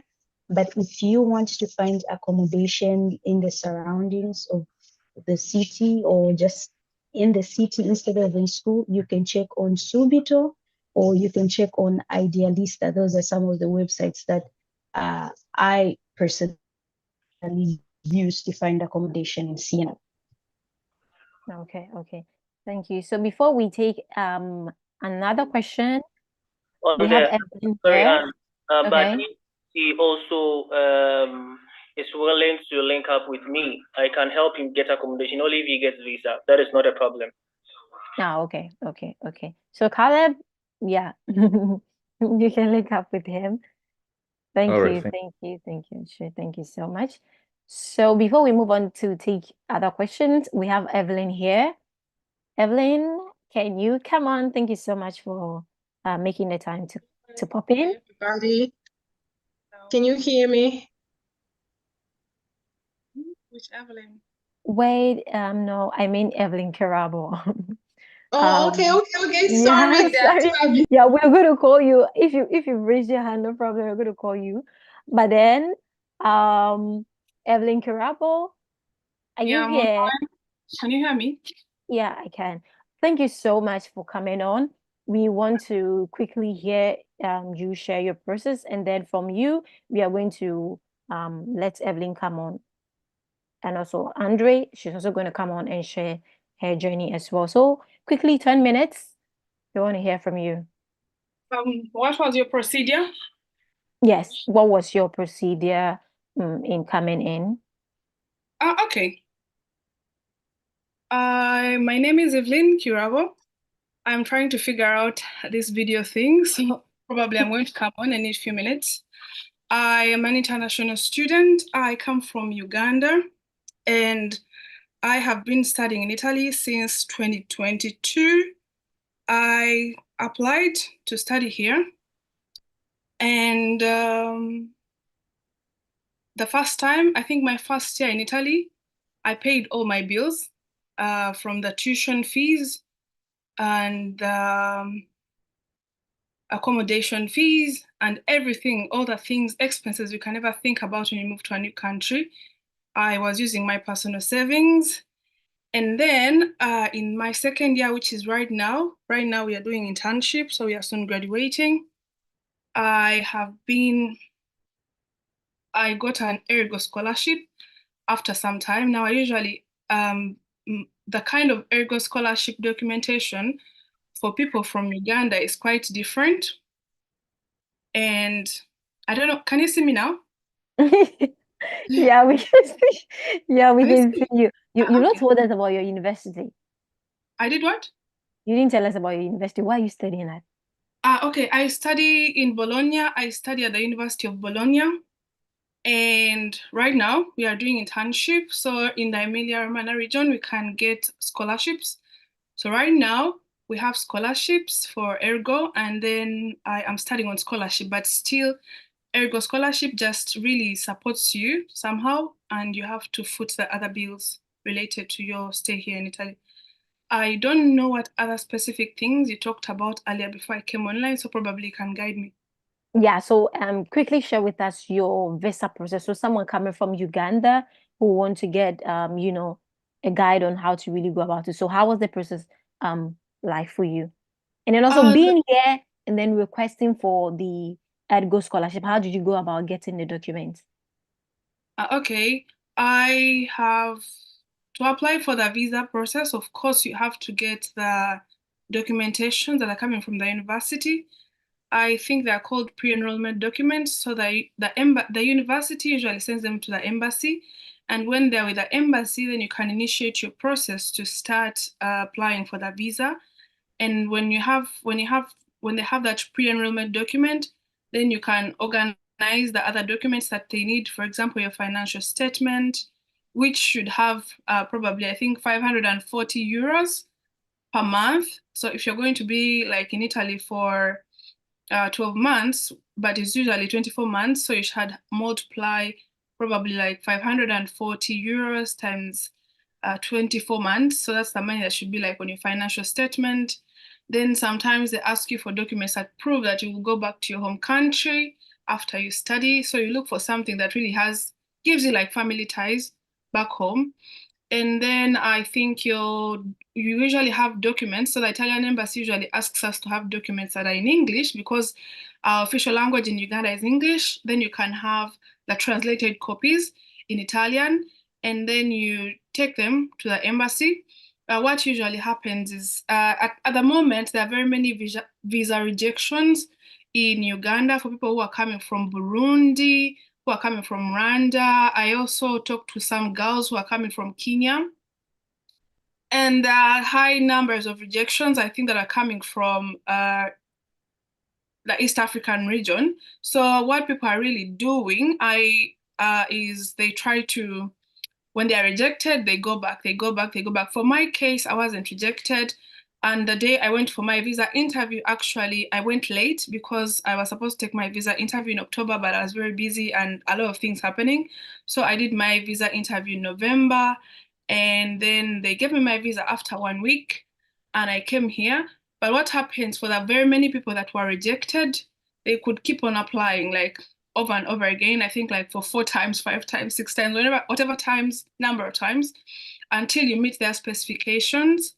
And I'm sorry, probably if they don't give you, but you just keep on trying. So for my case, I didn't try so much, but that was my process. And then for Ergo, to apply for the Ergo scholarship usually begins in September, November, December, that whole time usually. I think September, October is application process. Now I got my documents, the documents that are required in 2022. But since I hadn't yet gotten my visa, I couldn't apply in 2022. So to apply in 2023 for the year 2024 now, I already had the documents, so I just submitted them. The application process is fully in Italian, so it's sometimes very, very delicate for some people who do not speak Italian. And they usually have like CAF offices. I think I've heard of the CAF. I don't know what it is in full, but there are CAF offices. So I went there and I told them, I want you to help me apply for Ergo.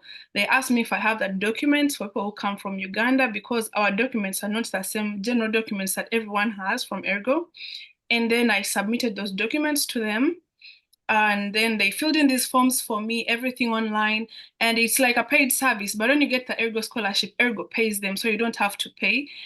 When I went for it, it was free.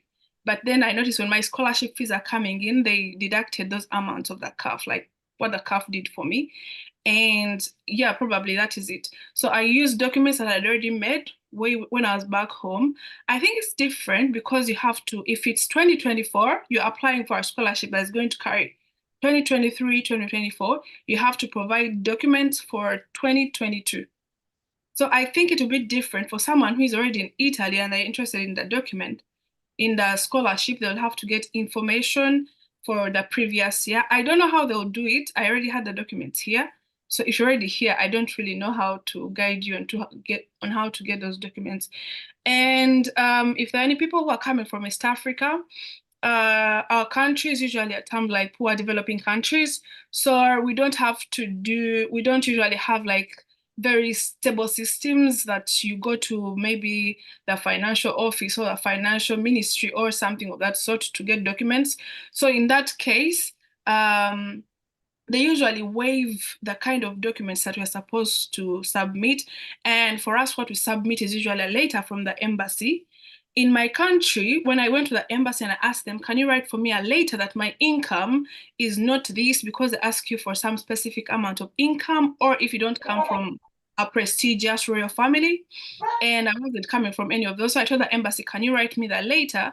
And my embassy told me they cannot write me that later. I have to make like a statutory declaration. So you go with a lawyer and you make this statutory declaration. You declare your family unit, your family members, the incomes of the different family members in the nuclear family, probably like 5 people, 10 people. If your family has 10 people, sorry. But if you have like 3 people, 2 people, it's easier. So your mother, your father, your brother, your sisters, and then you declare their incomes, the jobs they have, pretty much family information, income information. You declare it to the lawyer, and we have an organization in Uganda. It's called the Uganda Registration Service Bureau. So that statutory declaration is certified by the Uganda Registration Service Bureau, and then it is stamped with the seals, and then you can take it, translate, you have an English copy and a translated copy, and then those documents, you submit them to the embassy.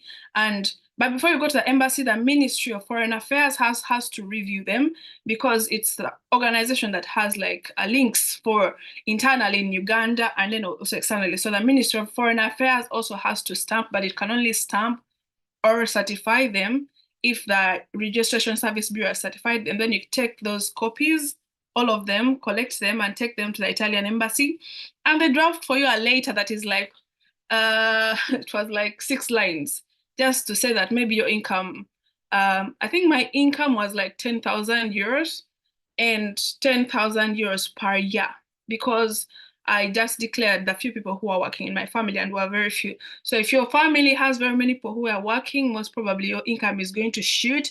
And what I noticed on very many people here who are having the Ergo scholarships, their income could not exceed 10,000 euros. So people try to do their process in such a way that they don't shoot past 10,000, because when you're above 10,000, you limit the chances of getting accommodation, because with the Ergo scholarship, you can get accommodation if you are within the age range that they require. They have their own requirements. So they have an age range, they have your rankings, or they rank according to your age, your income, and some other things. So if you're from Uganda and you meet the requirements, most probably you'll be given the Ergo scholarship. And the one beautiful thing about it is they consider if you're a girl in STEM, then your percentage increases. If you are doing a science subject, I think, and if you're doing science subjects, it increases. And if you're from STEM, it increases. And if you come from a very backgrounds, like from African countries that are, there's a very full list of countries that are very developing. They make your money a little bit less, then the percentage increases. So to be just frankly open, I think the highest you can shoot is like 7,000 euros with Ergo. And if you calculate, they pay for your tuition, they pay for you, they give you that money. Now we didn't get houses now, so you hand in a contract of the house where you're staying, and then with the Ergo scholarship, you can be able to pay your bills, to pay for your accommodation independently. Now, some people are very lucky, they got the Ergo accommodation. Usually it's like 230 euros, 250 euros, very cheap, everything covered, utilities. But now, like for us who are staying outside, you can find like we are paying like 500 euros for the house minus utilities. So you find that the scholarship cannot really fix everything for you. You have to look for other ways of funding yourself if you don't get a cheap house. Yeah, probably that is it. I think I've exhausted everything. Yeah, thank you so much. So now Yeah. we're going to take questions. Anyone, thank you so much, Evelyn, for coming, for being able to join. I really appreciate that. So we're going to look at questions that people have for you and for other speakers, and then we are going to shoot it out, and then you guys get to answer. But next, we are going to call Evelyn Andrea, so that she also talk about her process briefly before we kind of like take the questions and then wrap up for the session. Thank you so much for the speakers that have been able to speak. Evelyn, tell us. Hi everyone. Hello. Once again, finally. So hi everyone, I'm Evelyn. I'm from Mozambique. I'm a MIECHI scholar, like JEPH and the others. Well, my process was quite smooth, I can say, because I applied for the scholarship, I think around May, and I went for an interview beginning of June, I think so. I think the call ended on 9 June, and think after a week or so, I was called for the interview at the embassy. And then I was told that they were gonna pick only 2 winners. So I was like, only 2 out of all the people that have applied. I don't know. I went and I did my interview, and they said they would announce the results mid-July. By that time, I was out of my country. Mid-July came and no response. So I assumed that I didn't get the scholarship. But beginning of August, I was on my way back to Mozambique because I was participating on a fellowship in the US. I saw an email saying congratulations. So at that point, I was like, what? I don't have the money, because they had told me at the interview that I needed to have money for the first month because the MIECHI scholarship starts paying in November. So my mind was like,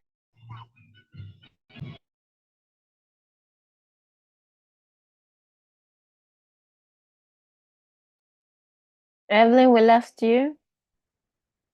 I applied for the scholarship, so I didn't get it, right? Hello? Yeah, you And can can you continue. hear me? Yeah, we can now. Sorry. So I messaged and I told her what was going on because by that time I was waiting for my admission as well. I had applied for University of Bologna, and they didn't get back to me on time, and the scholarship was asking for the admission letter. So I had to look quickly for another university, and most of the universities' applications were closed by the time. And I found another course. I found like environmental engineering at Marquis Polytechnic University. I applied and I had to put a lot of pressure for them to give me my admission. And I was in constant communication with them because I had the scholarship, but I did not have the admission. So then there was the story of the DOV because I studied in India and I'm in Mozambique. So when I went to the embassy, they told me they couldn't give me my DOV. I need to apply for DOV in India. And I spoke to Anna again. I was like, Anne, this thing is not working. It's not working. And and then was like, try and check Simia. Simia was down. I was like, what? Simia is down. And it was something, but I managed to travel. Thank you, Anne, for your help through it all. I managed to travel. Most I think my welcome. proof of funds was just 3,000 or 4,000, something like that. And I'm here. So one thing I would say is watch the videos because there are a lot of questions that you might have that, if you check Anne's YouTube channel, you're going to have a lot of clarification. I personally, Simia, for instance, I didn't check those videos. I was not aware of it because I was quite busy with other things, but most of the questions that you have, Anna's already answered on the YouTube channel. So my scholarship, I think Jeff mentioned already, like they give 900 euros monthly. No, for 9 months, monthly, for 9 months. And if you divide that, is around 600 and something euros per month. And then you have to get your accommodation and every other thing. So that's it basically. Thank you. If you have any questions, you can also reach out to me. Yeah, so before we go, I want to ask about if you've been able to get any student job. And any of like the speakers that spoke, have any of you been able to get a student job, be able to manage a student job with that of of your workload, your school workload? Oh no, in my case, I'm doing engineering, and here like my timetable is really crazy. Like this semester we close school at 6:30 p.m. like except for Mondays. The rest of the week I'm busy, and even when I'm not at university I still have to study. We have a lot of projects. Like my university is intense. One of the things they told me when I arrived here, it was like, you're gonna study, you're gonna really study, and that's it. So I've not even tried to get a job or anything like that. But then so far with the stipends they are receiving, it's okay for you to, you're able to manage. Yeah. With the stipend I'm receiving, I'm able to manage because first, I think I'm living not very far from my university, so my rent isn't that high. But lately, the bills have been a bit high. I don't know what's happening, so the utilities are high, but still you're able to manage because I don't have a lot of, let's say, free time to want to do all the things. I think maybe I'm not noticing because most of my time is, mostly at university. But perhaps if I had other things that I would like to do, like travel around, go here, then maybe it was not going to be sufficient. But because I'm not doing all of that, so I think it's fine so far. Thank you so much. And any of your speakers, Godwin, the others, have you been able to find a student job? Yeah, People so will ask, so I'm asking for them. yeah, hello. Yeah. Yeah. So personally, I've been able to secure a job with a delivery Just Eat. Whoa.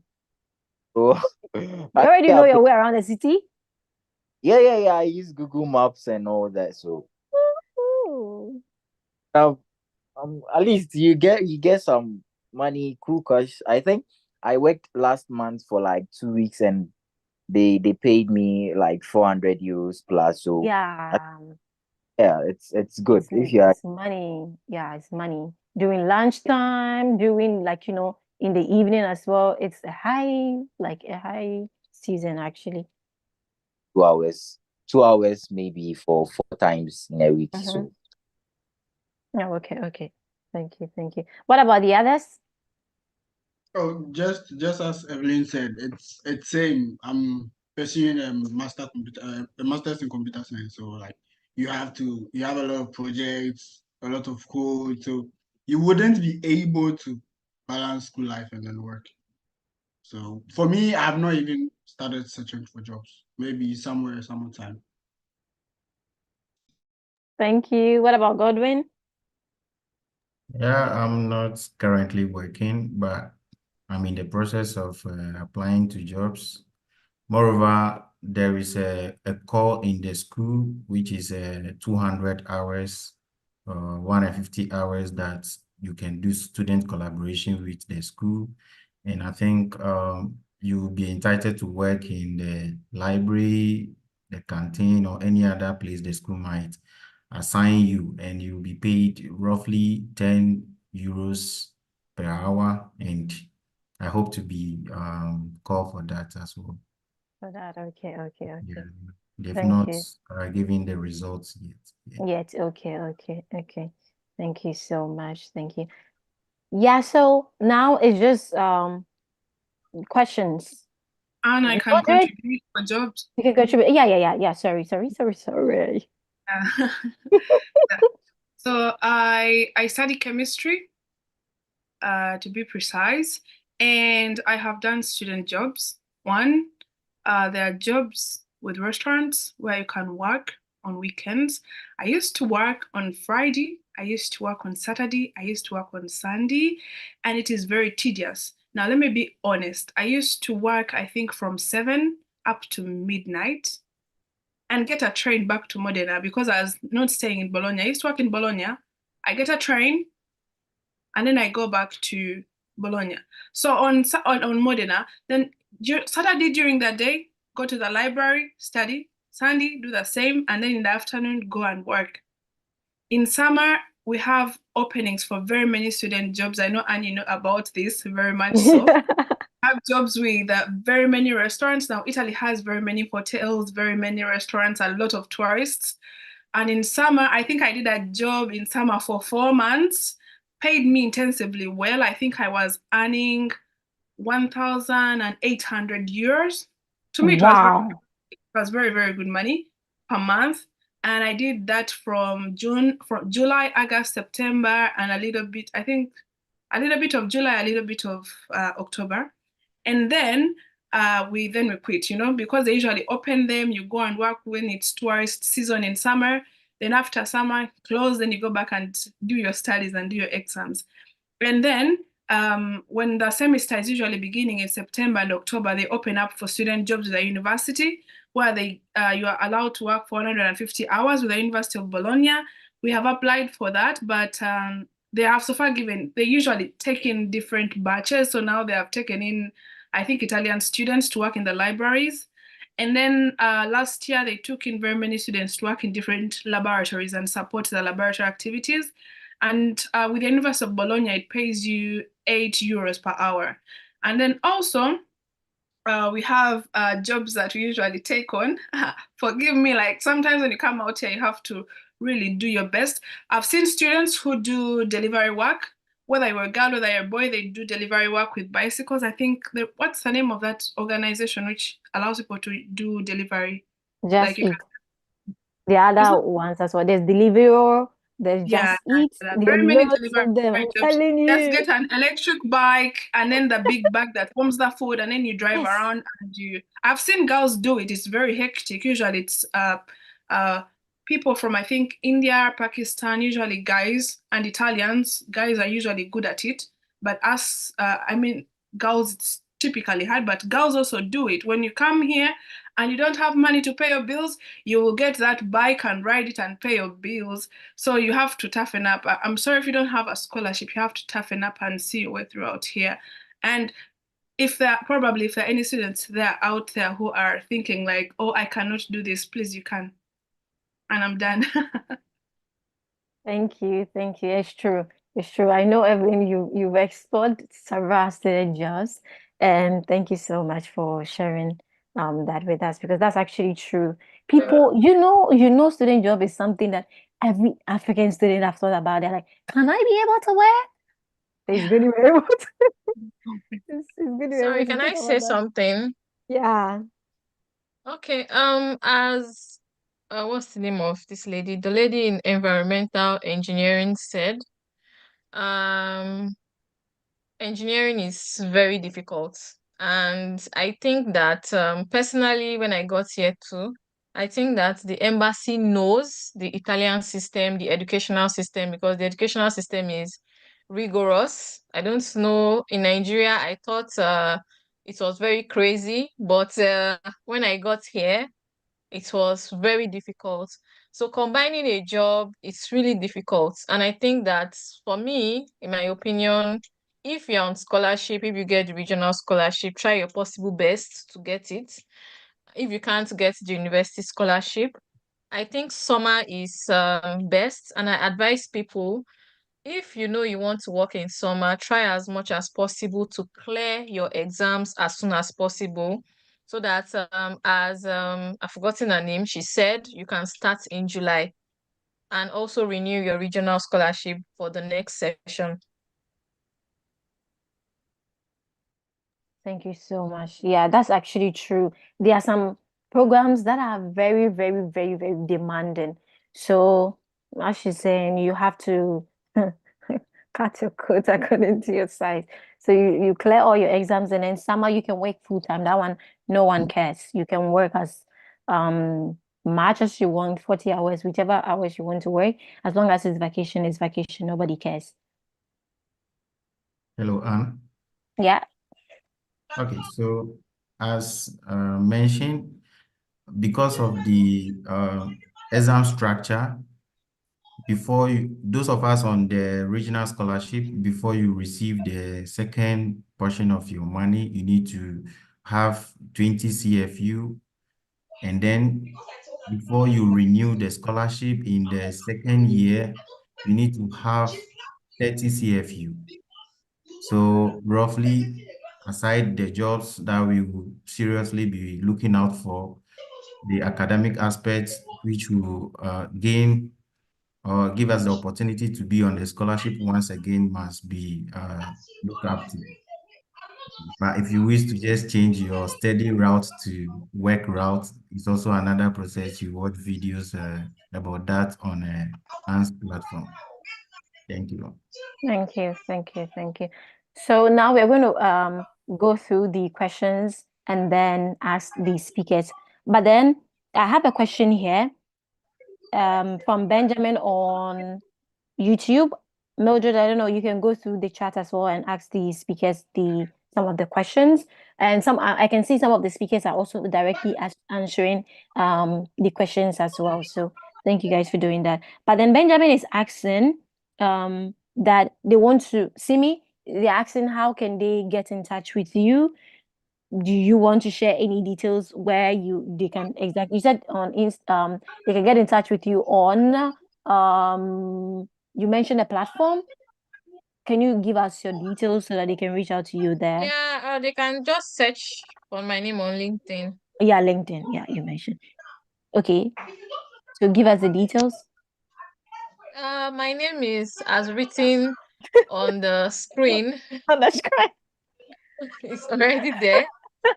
So you can reach out to me on LinkedIn, or you can also search for Nigerian scholars in Italy. You can also reach out there to other Nigerians. Maybe if you have questions, you can send a DM. Okay, so Nigerian scholars in Italy. Right? Okay, so I'm writing it. Okay. So please, those who are here, you can also take note of that so that you are able to reach out to her. Okay, so thank you. Abdi is asking, do I need to book a round trip flight ticket or is it a one-way ticket? If a round trip ticket, is it required? How can I do that since I can only book flights in advance, just up to a year? Anyone can answer? Yeah, concerning the flight, you have to book the round trip because you are to tell the embassy that you would return after your schooling in Italy. When you apply for the visa, you'll be given 1 year, but your master's program is 2 years. For me, for instance, they gave me just 4 months. So when I got here in January, my visa was expired. Okay, but then after applying for the visa, you just book for a one-way, not a round trip. So the round trip will just inform them that you would return. And normally it's within 1 year range, because I think booking for a return trip, normally you wouldn't get any time range exceeding 1 year. And we should also be mindful that that is just a dummy flight ticket. It's not for you to genuinely book it. You just have to reserve the flight. So yes. Explain it for people, because people are like, do I need to book a real ticket? You need to explain it a bit to them to help them understand. So yeah, so you shouldn't book it and pay. You just have to reserve. Normally, you can use Ethiopian airline, where you will just input your details, your name, sex, everything, and when you get to the last stage for you to pay, it has an option that book and reserve or something.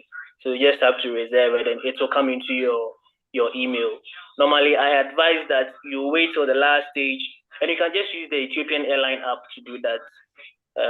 I also advise people that normally when you reserve, it takes 24 hours for the Ethiopian airline to expire or to decline your booking. So when you are going to apply for the visa, if you know the exact day you're going to apply, then you do the reservation so that it will be valid as at the time that you're going to apply for the visa. So when it gets into the system and is declined, then it doesn't really matter. But well, anyway, it doesn't matter. You just have to reserve it. Yeah. Okay, so I'd like to touch up a bit on what Mr. Ochu said. It's not like I'm trying to counter what he said, but in my experience, the embassy wanted to verify. I mean, verify my I had a contract. I had a rental contract signed by the landlord and everything. The embassy wanted to see the invoice or something to show that I paid for the flights and my rent contract, because they weren't seeing that transaction in my proof of funds. I mean, in my statement. So in that case, I told them, oh, I actually didn't pay for my flights and my contract with my account. I actually used the friend's account. The embassy specifically asked me to print the statement of my friend's account I used and then referenced from my account. Let's say this transaction, you sent this money to your friend. They want to see here, you sent this money from your friend, from your account to your friend. Yes, same account of your account, same account number of your account in your statement, same number in your friend's statement. And they also want to see the particular transaction that you that shows that actually paid for this particular flight and contract. I don't know, but in my experience, that's what happened to me. So I would like to just share it. Maybe you were able to use the dummy flight booking to show that you had a flight. But in my case, they actually wanted me to show that I paid for the flights and then the rental contract. And for my flight, it wasn't a return flight. I just used KLM. And I actually bought the ticket and paid for it fully so that they could see that I actually paid for my flights and same for my contract. So in my case, my experience was different, but maybe you also had a different experience. So I just wanted to share mine. Okay. Thank you. May I'm sure I know every airline. Sorry, Okay. may I know the year he came to Italy? I want to be sure. I came to Italy last year, last year November. Last year? Yes, last year November. I remember I told Anne about this thing that the embassy wanted to see the particular. I remember I told Anne, I was really surprised. They were like, no, I'm not seeing. They called me to the embassy. They were like, this is your statement. I'm not seeing any transaction showing I paid for my rent contract or my flight. So it was really weird to me, like them questioning me about particular transactions on my account balance. Like, it was really weird, but Yeah. maybe I wasn't lucky. The visa experience is really weird is because always person to person. yeah, it's weird because all the people that called me for guidance and everything, when I was in my process, I was also guiding other people. And all of them used a dummy flight ticket. I'm really surprised. Wow. Yeah, all of them. Maybe I just wasn't lucky. Okay, thank you guys. I have a question from Elizabeth, and I think it's going to go directly to Simi. She's asking how, like, with that of the document for the regional scholarship, if she's going for Lazio, where does she actually need to go to for the, the document, their family income document? Because speakers from Ghana, that of Uganda, they've shed light a lot. In Kenya, I've also shed light a lot about that. But then those from Nigeria, they want to know. Simi, do you have any idea about that? I know you're on a different scholarship, but then do you have any idea about where to get the family income document?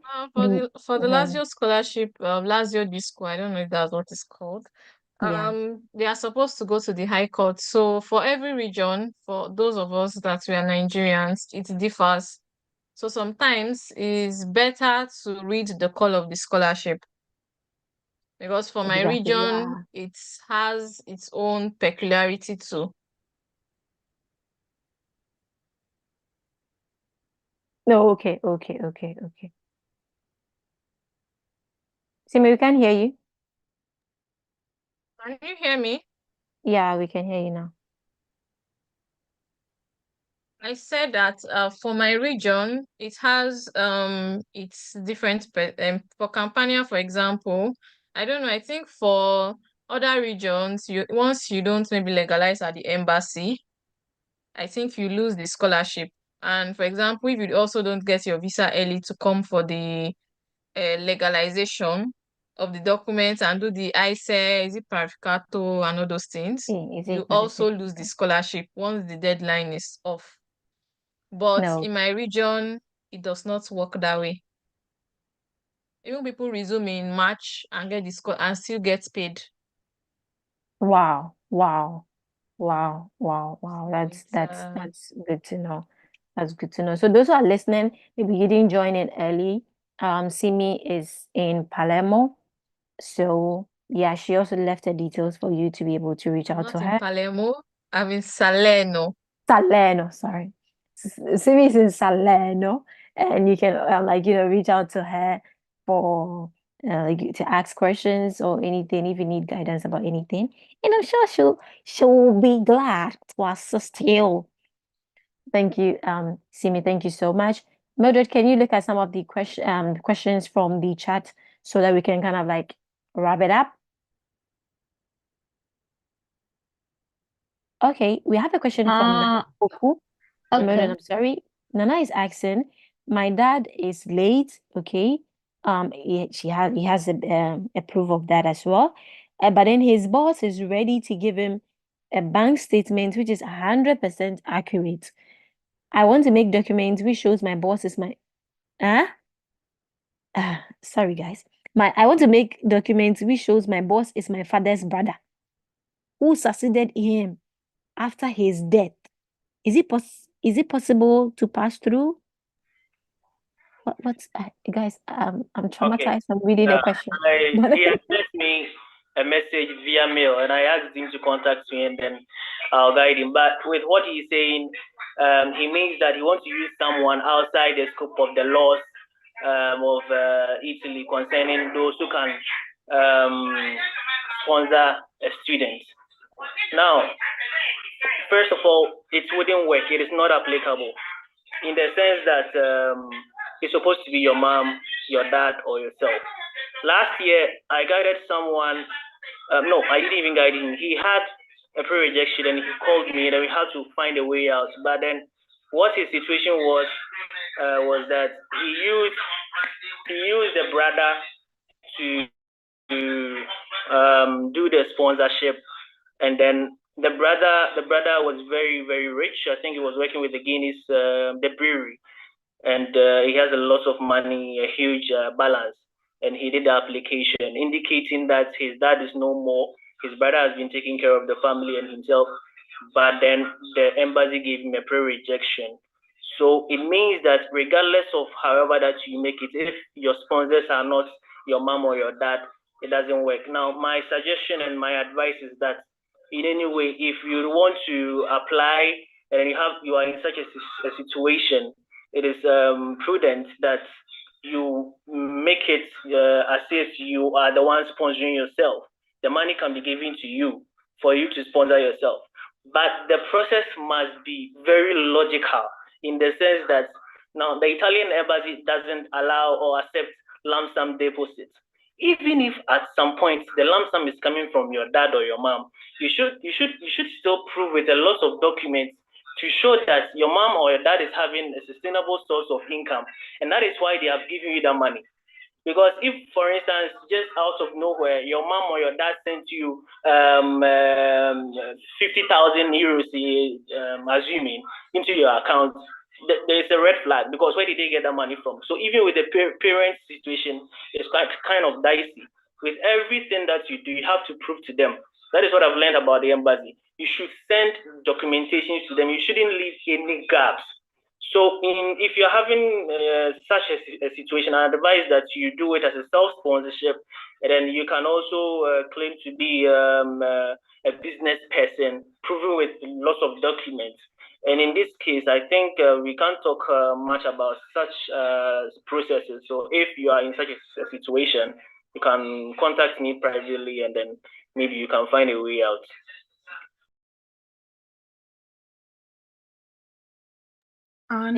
Thank you so much. Oh, okay, yeah, Evelyn, yeah, you can talk. I met a student who had an uncle.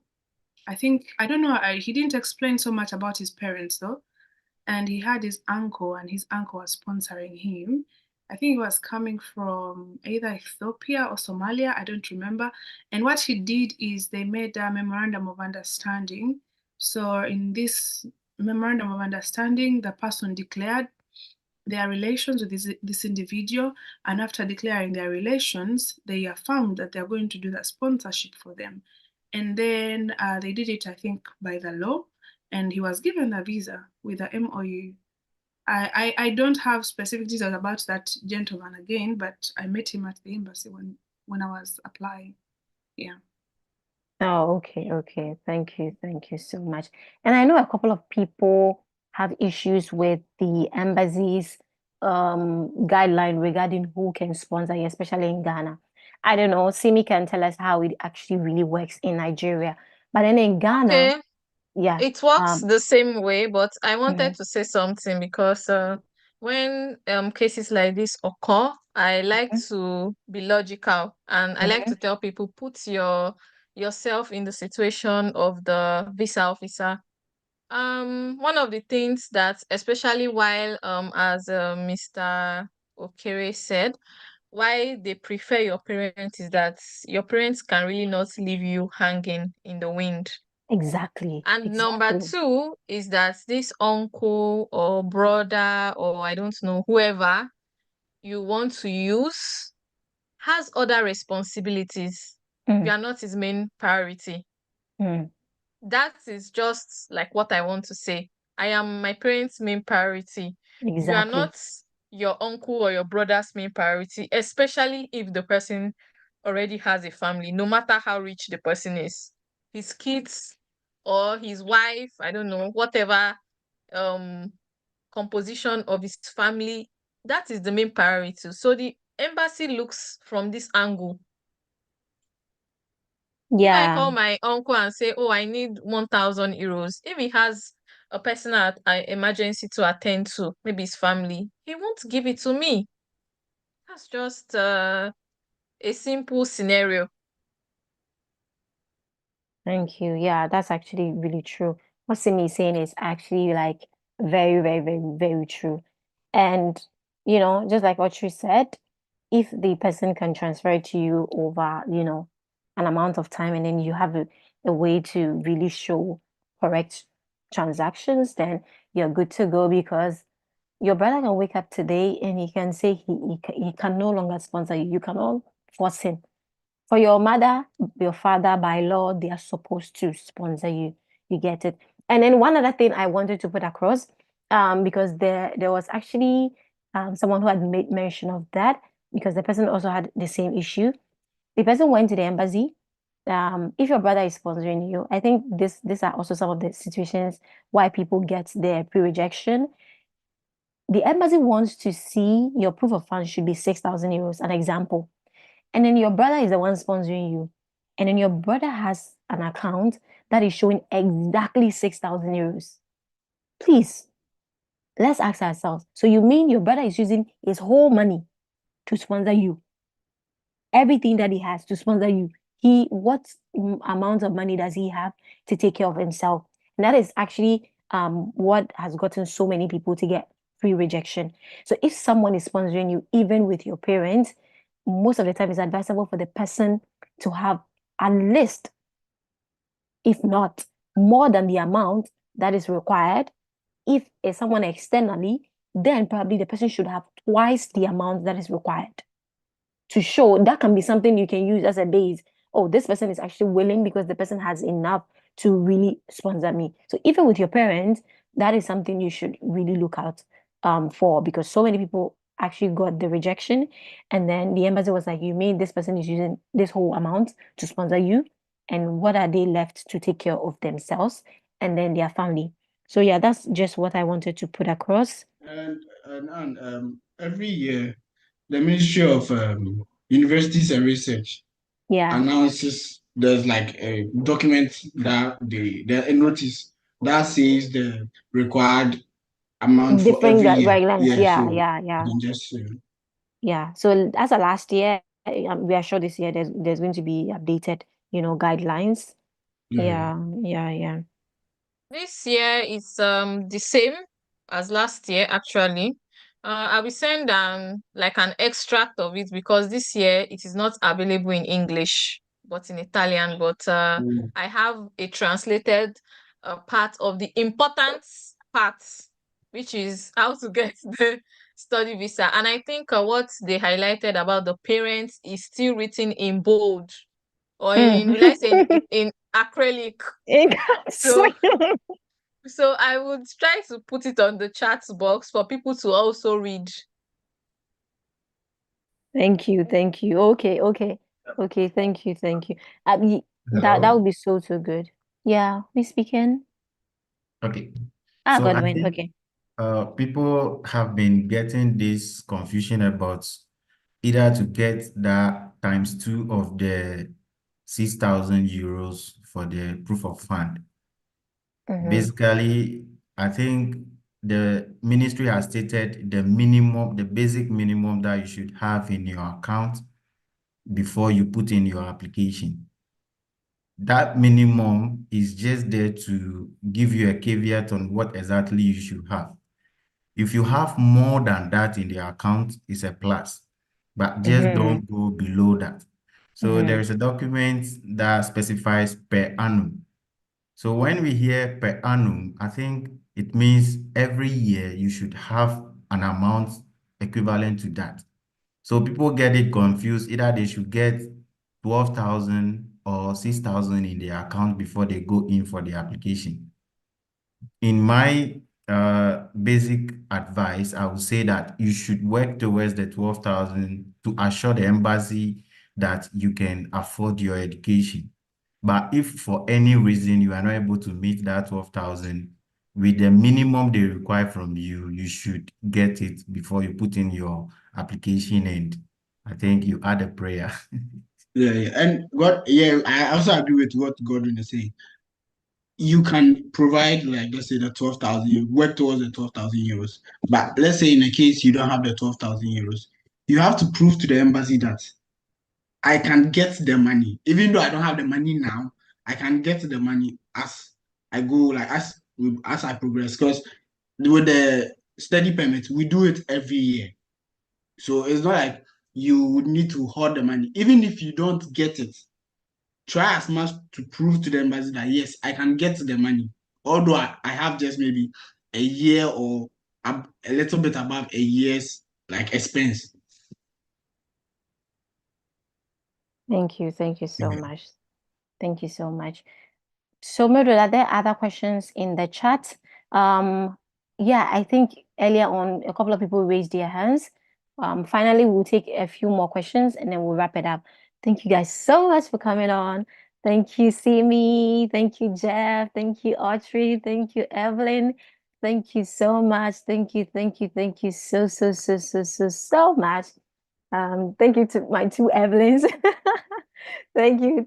Thank you so much. Thank you, Robert. I'm just so grateful for each and every one of you for being able to come on. Questions. Someone asked me in my DM that, Mr. Ocher, does the Italian embassy really scrutinize your bank statement? And I was just smiling. Yes, the Italian embassy is one of the most stubborn embassies I'm telling you. I've ever witnessed. One of the most stubborn embassies. Now, after everything, all my scholarship and everything, I was once my class teaching and I had a call from the embassy. And this is one of the experiences I forgot to say. And the first question was, is this person? I said, yes. What visa have you applied? And I made mention of the visa. And they just mentioned, who is this person? And I was surprised because that person was my cousin. And I never remember mentioning her in any of my documents. So I was quite puzzled. And I was like, naturally, I told them, oh, she's my cousin. And the visa officer told me, okay, where is the person? I said, the person is in Ghana.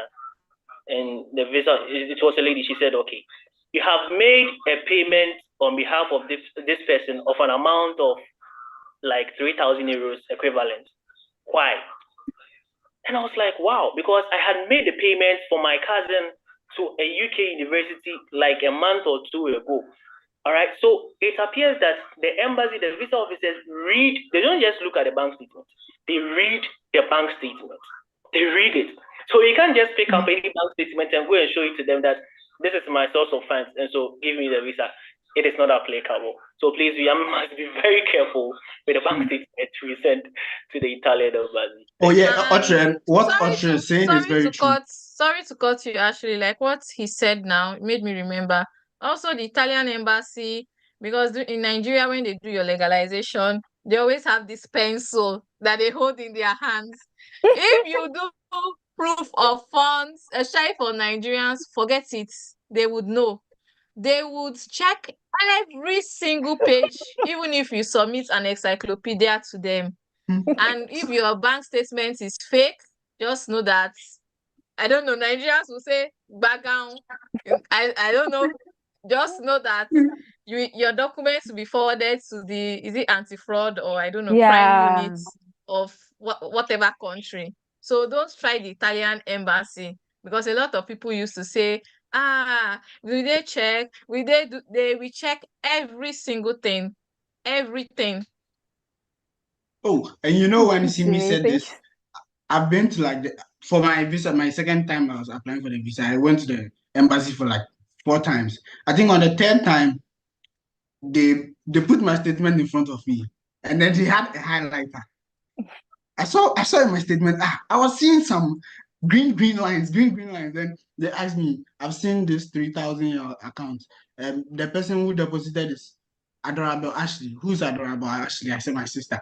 Why is your sister sending me you the money? I was like, oh, my sister is also one of my nuclear family, so she's also supporting my study journey.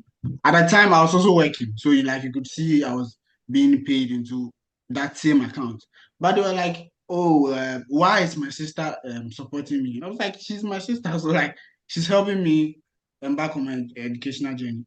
They were like, "Don't I think after they've given me the visa, I'll send the money back to them?" I was like, "Oh no, it's not like I'm going to send the money back from them, because in my statement you can see it's not like once or twice she's put money into my account." So for the your statement, they read everything. And I was also telling Audrey about the case where they said I've shown them a rental contract and my flight, what shows that I was the one that paid for it. They check all those stuff. Because in the case where like they find the transaction for my rent payment and my flight, I don't think they'll ask me to go print my friend's bank statement to prove that yes, I actually paid for that. So for the statement, they check every single comma, every single full stop. They check everything. Thank you so much. Thank you guys so much. So anyone that is on that wants to ask a question, you can raise your hand, and then we'll bring the meeting to a wrap. Raise your hand, and then you ask the question, and then I'm looking through the comments to ask the speakers some of the questions you guys have left, and then we'll bring this meeting to a wrap. Thank you guys so much. So someone is asking, I'm reading from the comments. I think who is from Lowford. Okay. He's asking, what would you recommend as the appropriate time to make a visa application for those starting in August or September 2024? Roughly how long does it take to get a response on the visa application? It's applying from Kenya. Kenya. Evelyn, Mildred? Anne, I think, how long does it take for someone to apply for the visa? No, when should they appropriate apply? time? No, what's the appropriate time to make the application? And then how long does it roughly take to get a response? I think if you have all the documents ready now, it's best that you start the application. But if you are waiting for you to get your scholarship, which is like maybe the DSU scholarship, if you're applying for it in July, then you have to wait up until July for you to apply for your visa. But you need to collect your documents in the meantime. So check the list for the visa application. What are the requirements? Start gathering those documents, put them in order, apply for the scholarship, and immediately you are done with the scholarship application and you get a feedback. Then you can just directly go to the embassy, the Italian embassy in Kenya, and apply for the visa. If you're coming on self-sponsorship, then you can just start the application process like as of yesterday. So I think it will really depend. Okay. Thank you so much. Yeah, So this question, okay. Those in Ghana have also been asking me the time period of the issuance of the visa, and it is applicant dependent. It depends on you, the applicant, the time that you apply for the visa. I think I've already talked about this. The earlier, the better. So it's better you apply it very early. Now, with the Ghana process, it's not like the Nigerian process and maybe other processes. I think one of the speakers was saying that DS is very strict as compared to Ghana. Yes, for us, you don't need to legalize your documents or authenticate it at the Ministry of Education or Foreign Affairs before you apply for the school. Straight away, you can apply for the school, then you can get your admission. But then after you've gotten your admission and you've done the universitali, you've done the pre-enrollment, within that period is when you have to do all the the legalization. Because when you arrive in Italy, it is mandatory for you to get your educational documents to them legalized. In the enrollment, it is mandatory. That is for you to get the declaration of value. Well, some people also decide to do CIMEA, CIMEA. See, the Italians will say Yeah, CIMEA is a body in Italy. I think someone asked the question in the question box. CIMEA is a body in Italy that verify our educational documents. And that is really fast, but then it is very expensive. So you can choose to do the CIMEA, which is we have verification and comparability. Now they have increased the price. Last year I paid 908 cedis or so for Ghanaians here. This year is like ×4. So you can choose to do that, or you can choose to apply for the DOB. But it is also advisable that you mail your school to ask them which one they demand or require for the enrollment, because if you don't have that, you can't do the enrollment. And the DOV always is cheap for whichever country that you find yourself. Okay. Thank you so much. I have a question here. Okay, 3 people have raised their hands, but then before I call you guys, I have a question from Natasha. I think it goes directly to Simi. In Nigeria, where can one get the commissioner of oaths for their documents? Where can one get commissioner of oaths? You don't need that. I think that is particular to Ghana, in my opinion. Okay, maybe. Yeah, I think she. Simi, I think you mentioned that the person needs to go to the High Court for the Well, document. that's why I said it depends on the what's it called? It depends on the region. So the person needs Yeah. to, maybe if the person has 3 or 4 schools, the person needs to know where he or she is going. Then, because you can't, okay, maybe you're looking at Bologna, I don't know, Napoli, you can't have 3 income documents. It's waste of time and effort. So once you've pre-enrolled in a school and you are sure that you are going to this particular university, you check for the region, I don't know, online. Okay. Then you can now probably ask me, because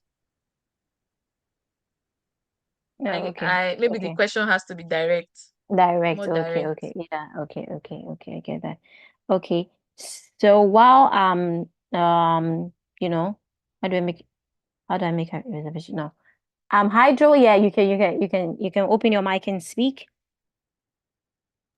Okay, good evening. I would like to ask a question about the IC document. For the lady that was talking about, about Nigeria. And then also, I think I heard somebody talked about Genova, because I did get an admission to University of Genova and an acceptance to University of Naples, that's Napoli. And I think because I checked the scholarship, right? They both talked about the IC document.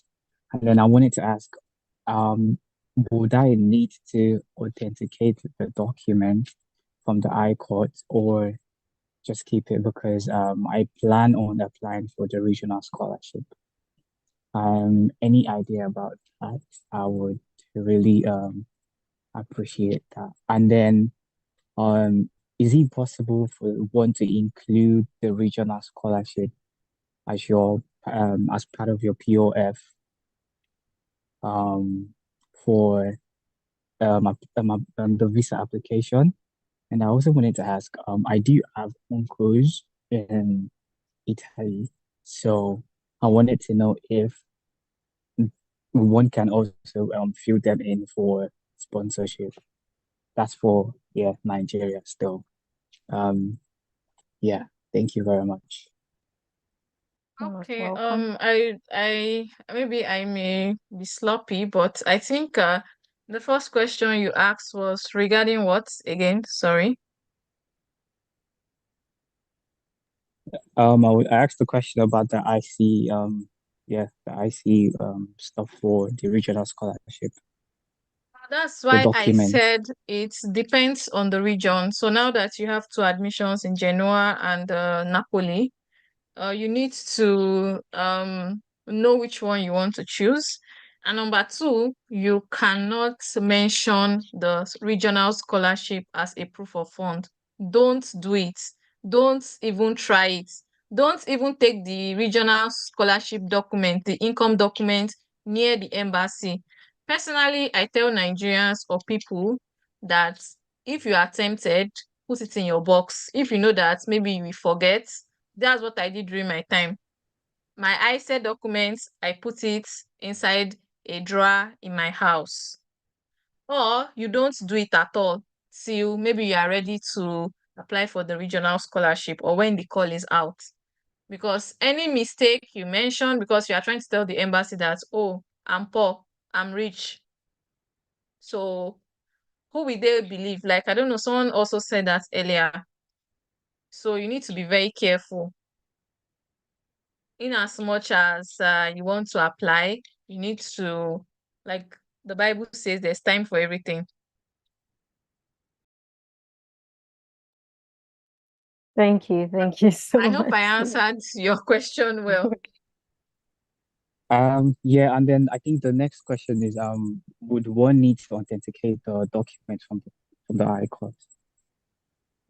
That's why I said it depends on the region. So maybe when you decide on which place you want to go to, maybe you can reach out to the Nigerian scholars in Italy. They'll be able to give you which one, if you want to go for Genoa or this one, and the process it takes, the process you have to do. Thank you, Simi, so much. Thank you for that. Next is Aben.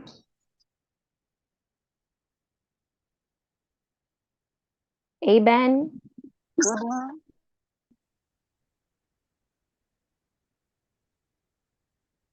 Aben, you're next to ask your question.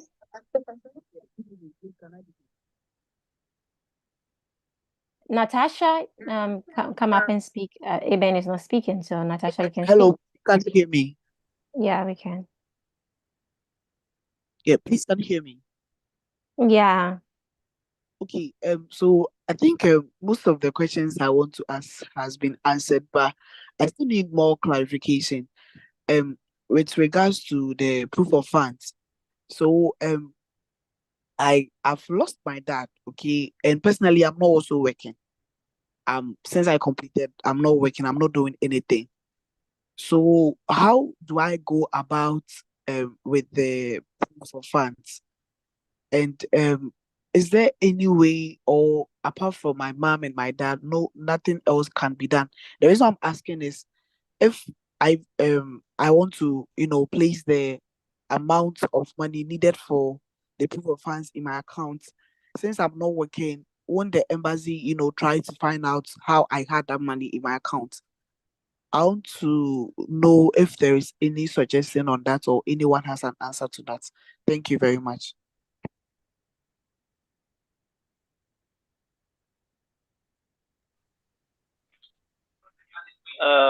If I get you clear, you don't have the sponsor within the brackets of your mom or your dad, right? Yeah. Hello? Yeah, yes, please. That's what I said. Okay. That's what I said. Now, first of all, what the embassy looks at concerning your bank statements, first of all, is the consistency in the entries in your bank statements. Okay. They would want to know the money, the inflow and the outflow, what has been coming in and what has been coming out. So if there is a sudden huge deposit within a month, they would have to highlight it. Just as my friend Robert said, they will highlight it. And then also, if you are approaching the visa time and a huge sum of money enters and then you get a high balance to apply, it is also a red flag. So there are two things that they look at for the with the bank statement. They look at the inflow and outflow and also check the balance, in which the two of them are key. Now, in your case, the only option that you have is to be a self-sponsored student, or you can make it like maybe your work is sponsoring you, or an agency is sponsoring you in Ghana, because in the country that you are in, because the sponsors per the laws of this country, Italy, it is supposed to be a family member who is in Italy with an Italian passport. There are two things involved here. You can have a family here who is legally here but without an Italian passport. But if your family member is here and is with an Italian passport, then you can be sponsored by the person. And then your mom or your dad, or an agency that is highly recognized by the embassy. But then if there is a credible agency that is willing to sponsor you within where you are in your local country, the embassy will check the website of that agency or that firm or whatever, and will check everything. A mail will be sent to them to verify that indeed you are being sponsored by that agency or your firm. Then you can have your way through. Other than that, then you have to be a self-sponsor. But looking at the time frame now, in Ghana, they will open for the visa application in June. And so you need to get a 6-month bank statement as well.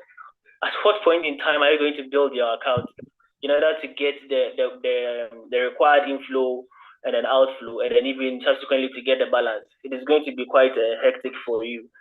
All right. So I don't know, but you can find a way how to do it as I have explained. Sorry, if I may ask, what course did you study? Or what course do you intend to go for? If that's maybe the right question. Okay, I studied political science here in Ghana, and I'm going to I can't hear you. Okay, please, can you hear me now? Yes, I can. What course do you Yeah. intend to go for? Okay, I've been given admission to read Masters in Security and Human Rights. Human security. I can't hear you well. No, Security and Human Rights. Ah, okay. What did you study like in your bachelor's? Please, I read political science. I read political science. Uh, for me, I would advise you that maybe you look for a less competitive school to apply to. Maybe like Napoli. Maybe you could try maybe the international relations at Napoli. Because yes, as Mr. Okere said, you're supposed to have started building your accounts, of course, and considering the situation or that you need a lot of convincing. So, and I would also advise you, when the Mercy scholarship is out, you should also try to apply for it. Okay. So that's I don't know, that can help, but you need to start building your account in some way, but don't make it suspicious. For me, like Mr. Okere said, the lump sum of amount is not good, but I had a lump sum during my time, but it had an explanation. If your sponsor has received such a money or receives such high amount of money regularly, then it is not a red flag. Okay. But if your sponsor has never received that kind of money and it does not match with the income, the pay slip, and the bank statement, then it is a red flag. Okay. Okay, please, thank you very much. Please, I want to ask a last question. I don't know if I can go ahead.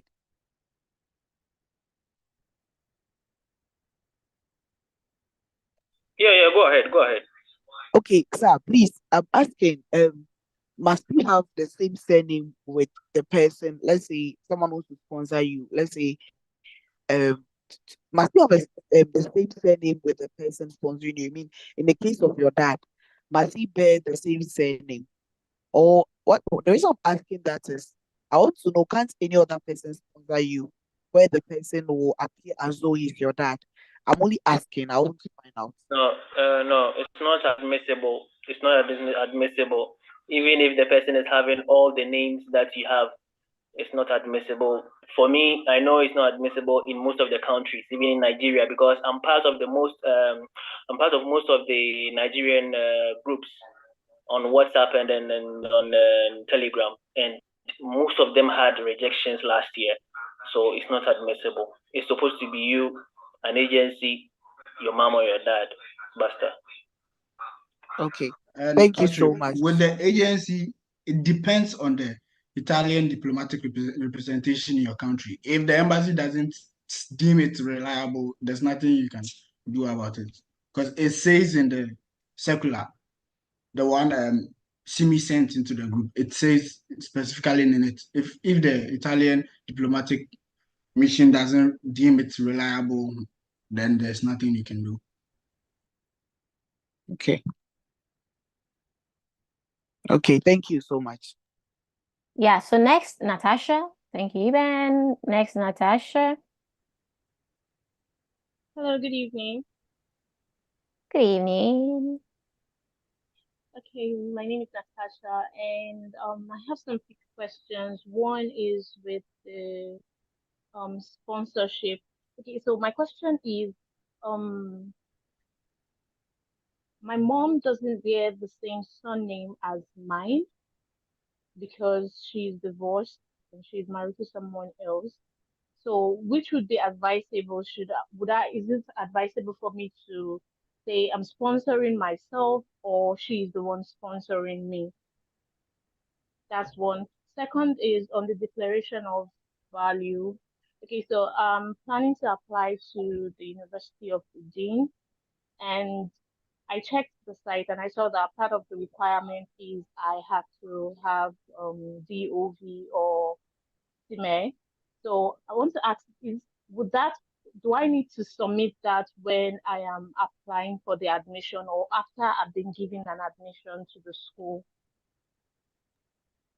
Okay, so Natasha, on your family status, you would have your mom's name, you have your name, and it will also state and also on your birth certificate. Birth certificate, yeah. Yes, your mom's name will be there. So it wouldn't be a problem if your mom's name is different from your name now. Okay, so yeah, on my birth certificate, my mom's name is there, but the surname that is there is not the surname she's carrying now. That's what I'm saying. So Okay, she got due to what married. Yes. cause? So she got married. There will be a marriage certificate. So you should also maybe attach that to your documents to prove the change in your mom's name. Okay, that's our new marriage certificate for the change of surname.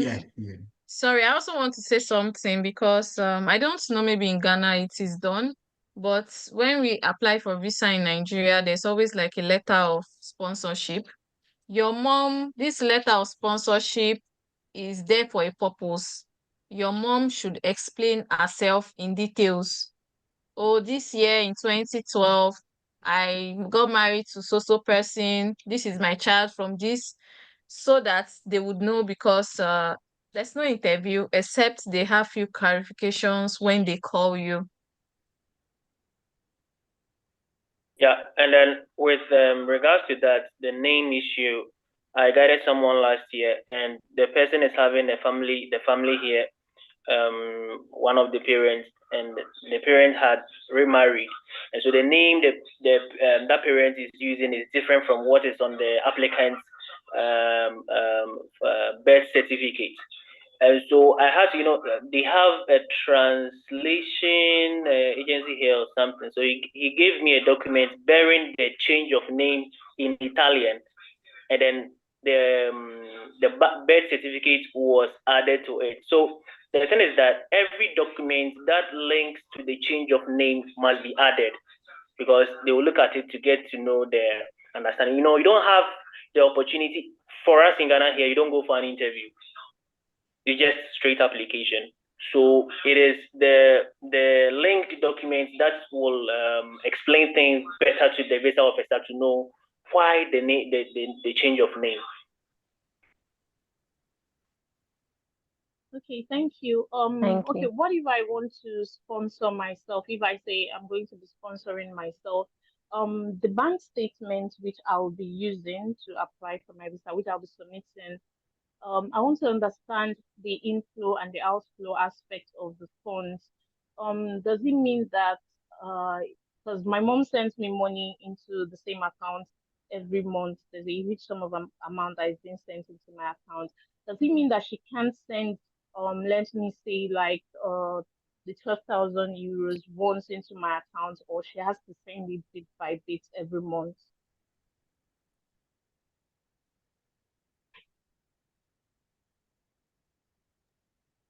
Well, in my opinion, I would say that it depends on, for me personally, I know that you can have more than one sponsor. For example, you can be the main sponsor and your mom can be the other sponsor.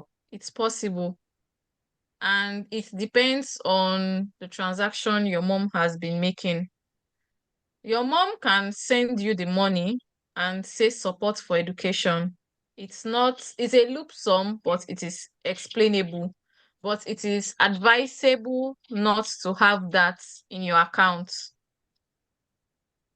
So maybe the splitting may be better. So that's why I said everyone is different. Everybody has a different case in this visa application. So we are not the same. So you can use your discretion.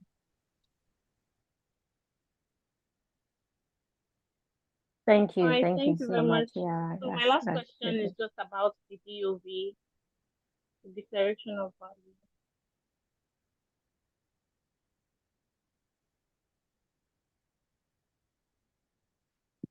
Okay, yeah. So you asked whether you needed a DOV for the Yeah, process. yes, the admission when I'm applying for the admission or after I've been given an admission. No, you need DOV after you've gotten admission, unless you know they specifically stated otherwise. Because you said you're going to Udin, right?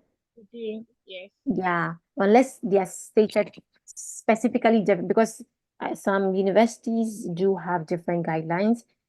So unless they stated that you need I that. think for Udin, she needs to have the DOV. No, okay. It Yeah. was stated on their website. So maybe you should also try to apply to other universities if you know you cannot provide it.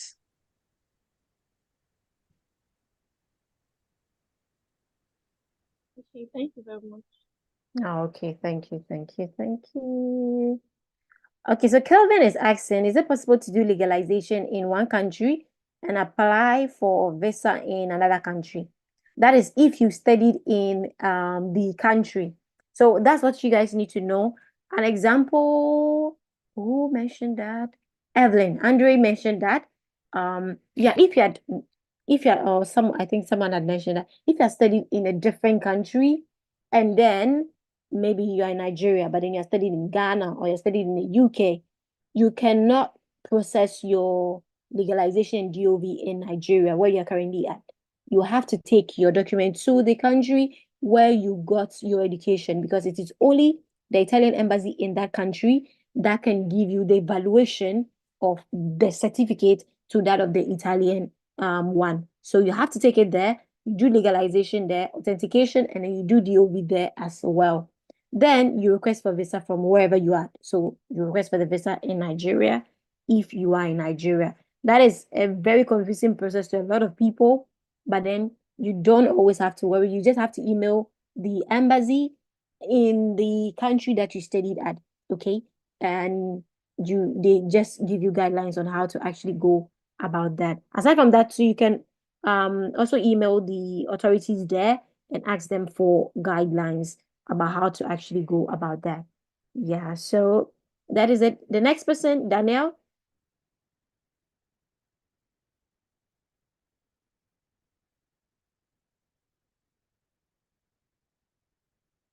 Can you hear me? Yeah, we can. Okay, thank you. My question is that I'm Daniel from Ethiopia.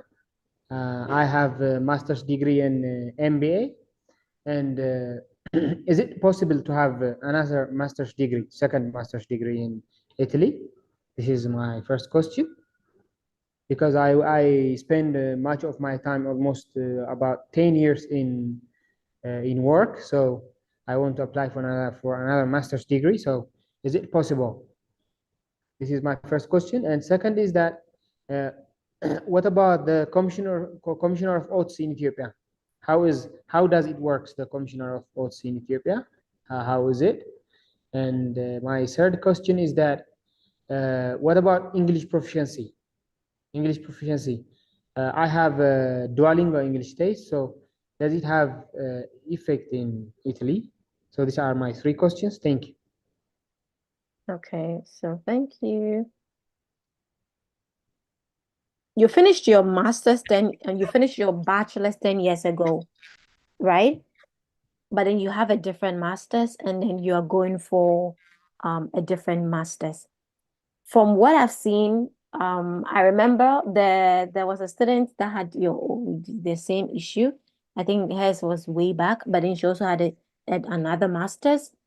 I emailed, I think there were two universities that had a program, and then they were like, as long as it's most of the let me say the restrictions has to do with bachelors from universities that I've seen. But then for her, she was going for a second master's.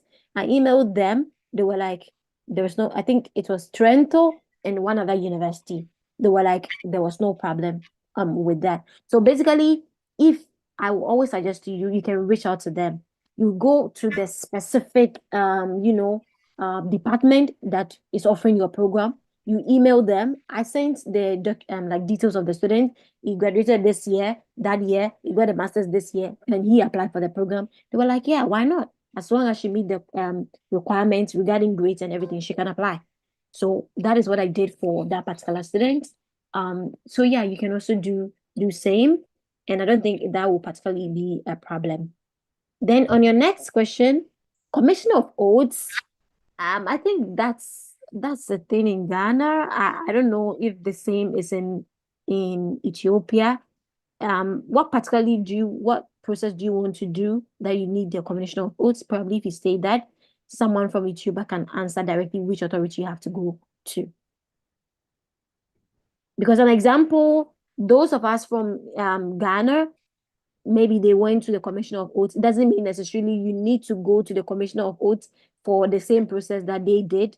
Maybe you might have to go to a different authority. So if you specify the particular process or what you want to do, maybe someone else can tell you the particular authority that you have to go to. Because Simi also mentioned that in Nigeria, she's not sure that is something that is available to them, I think. Yeah, and then what was your third question? Your third question was about work. Proficiency, English proficiency. My third question was about Yeah. Sincerely, it's only on Casino's website that I've seen them mention Duolingo, that they accept Duolingo. I've not seen on other sites, sincerely to me. As long as you have English language document from your university where you did your bachelor's or even that of your master's, you can use that during the application process. But then for Duolingo, I'm not sure that's a ship that you can ship in most universities. But I think Okay. other speakers can also. Final question. Okay. Can I sponsor myself? I'm a government employee, so can I sponsor myself? Yes, as long as you have the funds to sponsor yourself and then you have proof to show that source of funds.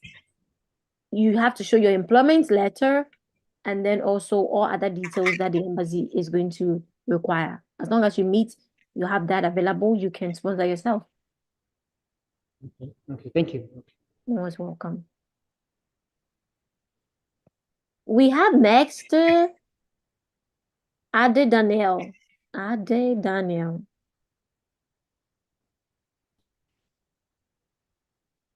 I hope your questions have been answered.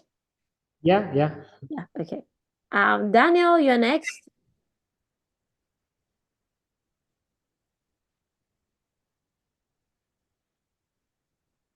Okay, if Daniel is not here, Oluwaseun Ojo, you're next. Hi, good evening. Good evening. All right, can you hear me? Okay, great. So my question is around visa processing, right? Hello, So, sorry, I was trying to promote my chair. Please, are they Daniel speaking? Daniel, don't worry. Ojo is already speaking. Let her finish, then you take the floor, okay? Okay. Thank you. all right. So my question is on some of my documents, I have like discrepancies with my name, right? Like let's say on my passport, it's middle name, first name, last name, but they didn't allow me to change that on the passport because I wanted to change it when I renewed.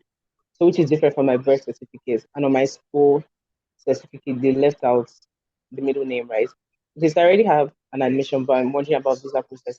And I already have this one affidavit from the court addressing that. So do I need any other documents to back it up, or is that fine?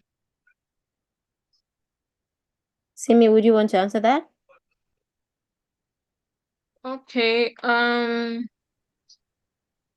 That is very, I don't know what to say. It's very dicey, or will I say it's very complicated.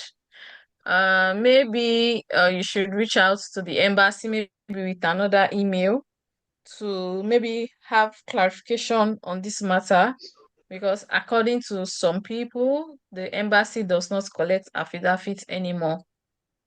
So maybe the All right. embassy would be able to give you more details, maybe on what you can do, because I had a similar problem, but the embassy gave me also, yes, they rejected my affidavits. They gave me a solution. So I think before your legalization, maybe on Monday, you could send them an email and explain yourself. So if maybe you have to change your passport, they will tell you. Because if it's your passport, I think it's changeable.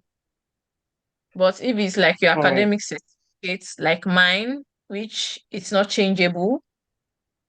So that's why I said I think you should send an email to the embassy so they advise you on what to do. Okay, thank you. Thank you. So next is Adi Daniel. And then it's going to be a close. Daniel, come up. Okay, hello, good evening. Sorry. Good Can you hear me? evening. Yeah, we can. Okay. Yeah, my question is, my boss is genuinely willing to sponsor me. So I want to know what document do I need to get to back that up. Although I'm trying to let him know that I need to transfer the money to my account. So I want to know if that is okay, that is right, and what I need to do right on this. So thank you. Any speaker available to answer?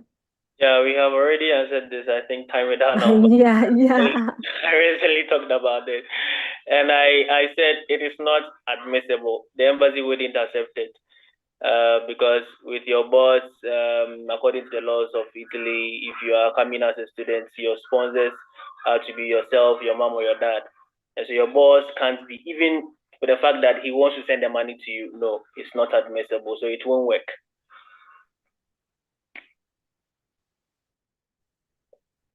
Thank you. Thank you so much. So Daniel, that was it. It's not going to work. The ship won't ship.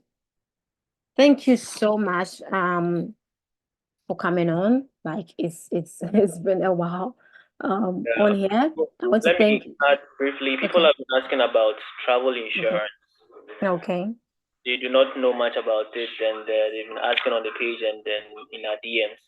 The Okay. travel insurance, every country has its own. I think with the European countries, yes, it's a travel and health insurance where you can get that document from any accredited agency. In Ghana, we have Vanguard, we have Star Life Assurance, and all those. So if you go to the Italian embassy website, they have accredited agencies that give traveling health insurance. And then you can just purchase the number of months that you want. For me, I always advise that you have to be very careful with the Italian embassy in the sense that every document that you are sending to them has to be relating to each other. So normally I advise that if you can, you buy 1 year traveling health insurance because your visa will last for 1 year. But if you can't, you can also go in for a month, 2 months, 3 months, 4 months, up to the 12 months. So you can just walk in and buy it, and then you add it to your document. That one is not dummy. That one you have to buy it. So that is about the traveling health insurance. Thank you. Thank you so much. Thank you so much. So before we bring the meeting to a close, I'll like final words from the speakers. Final words, what you have to say to the students. You've heard the questions, you've given answers. The final words you have to say to the speakers, the students, and then we'll bring the meeting to a close. Simi, you can go first.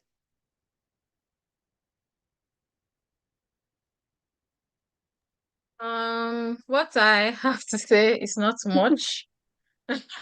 If maybe you're a Nigerian looking for guidance or you need to ask questions regarding the process, you can reach out to me on LinkedIn or you reach out to I would paste the page Nigerian scholars in Italy. I think I sent it to someone, Natasha.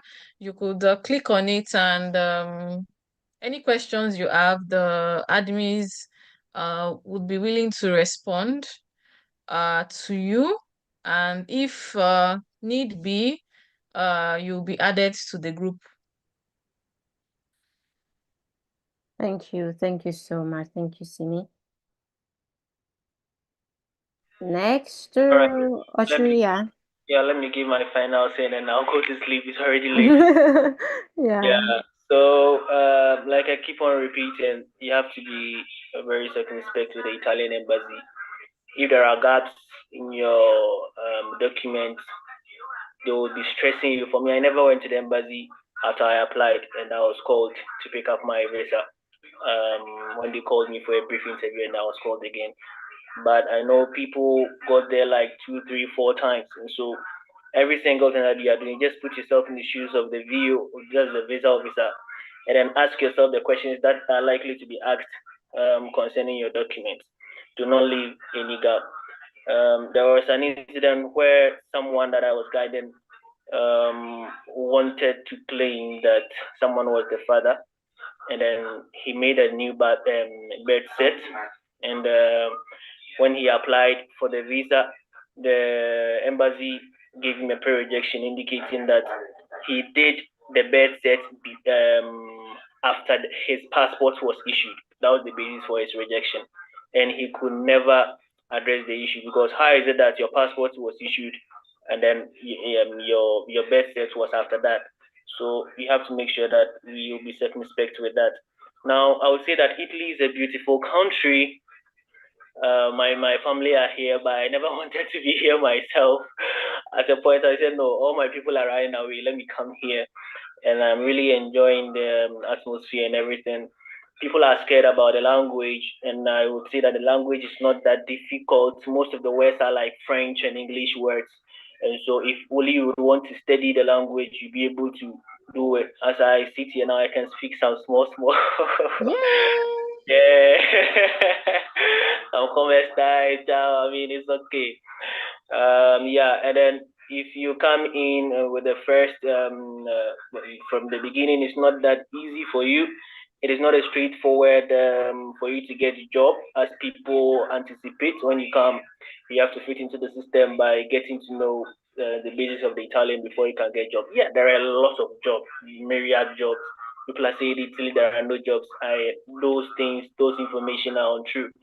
There are lots of jobs here that you can do. So it is better that you put that at the back of your mind. And then also the visa is also very, very, very powerful. Italian visa is powerful. You have access to so many countries.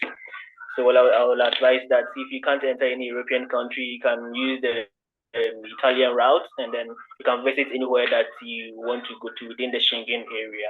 People have also been asking about family.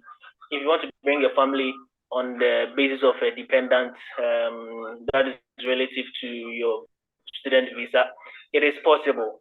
But I know Anne has a lot of videos on that on her channel. But then before you can bring your family member or members, it's supposed to be after a year of your stay here. You can't just bring them straight away like how UK was doing and how Canada is doing for masters and PhD. You have to do that after. You can bring them after 1 year. So that is that. I wish everyone the very best. I think I left my email, so if anyone has any clarification, the person can just email me. Yeah. We will talk on WhatsApp and Telegram. I'm always available to answer to all the questions. Thank you very much for having me. Thank you so much. You guys should be coming separately on the channel, so don't worry. You will come, you give them all the details that they need. Thank you so much. Right. Thank you so much. Godwin, you have something to say? This one, Thank you you look so like you are much. ready to sleep. Thank you so much for this opportunity, and it has been a lovely moment for us as a family, because when you start this process to travel as a student, you join a family like your university family you had in the previous years. I also like to use the opportunity to acknowledge or to be grateful to some few friends, especially these 3 people who were processing their visa, as at the time I was also looking for a job in Accra. That is Adovo Theodore McCaffrey, and then Jamashi Hope, and then Akbabla Edem.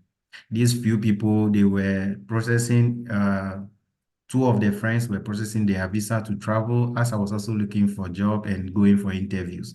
And I never had the plan to travel to Italy. But in the long end, when they introduced the Italian schools to me, the processes to take, I think one thing that worked for us is the teamwork, because already they were in Italy and I'm in Ghana, but the communication has been more than even being close together. Everything I need to ask them because I am new to the system. So I'll acknowledge everyone who is taking the process to take time to read instruction, seek advice when necessary, and also be genuine and add prayers to everything you are doing. And I believe God will give us the assurance of Visa 2024. Thank you very much. Thank you. You guys heard it. Add prayers to everything, every single thing that you're doing.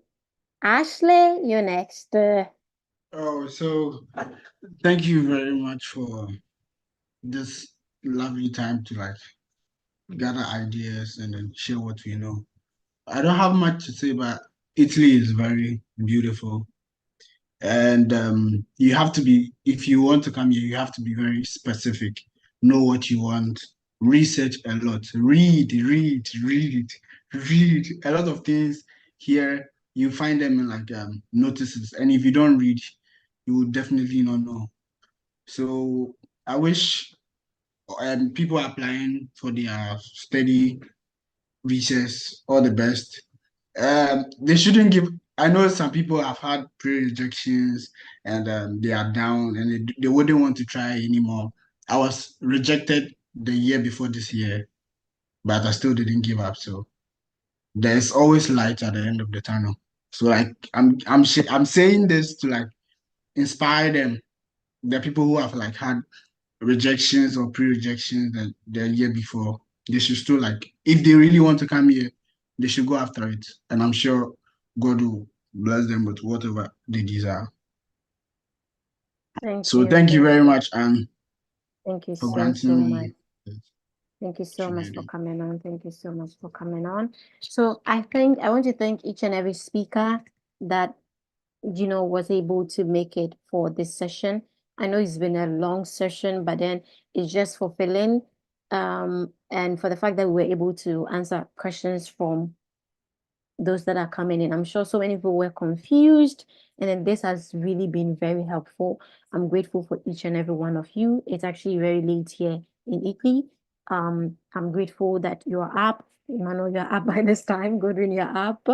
I'm so grateful. Ashley, you're up as well. And then Maureen, I thank you guys so much for coming on. We're going to try as much as possible to be doing this, whenever we can, because at every stage of the process, people do have questions. But then today, I want to say thank you guys for coming on, Ashley for coming on, Manu for coming on, Godwin for coming on, Mildred for coming on.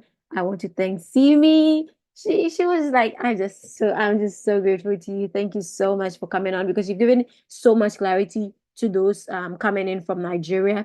I want to thank Evelyn as well for coming on, for sharing, KIRABO for sharing for those that will be coming in from Uganda.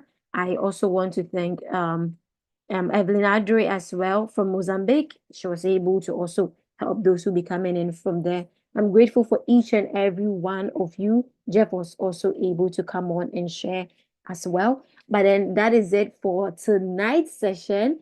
We are hoping to see you whenever it's possible. But then thank you guys for coming on. It's a wrap for today, for this evening. We'll see you guys again on a different session.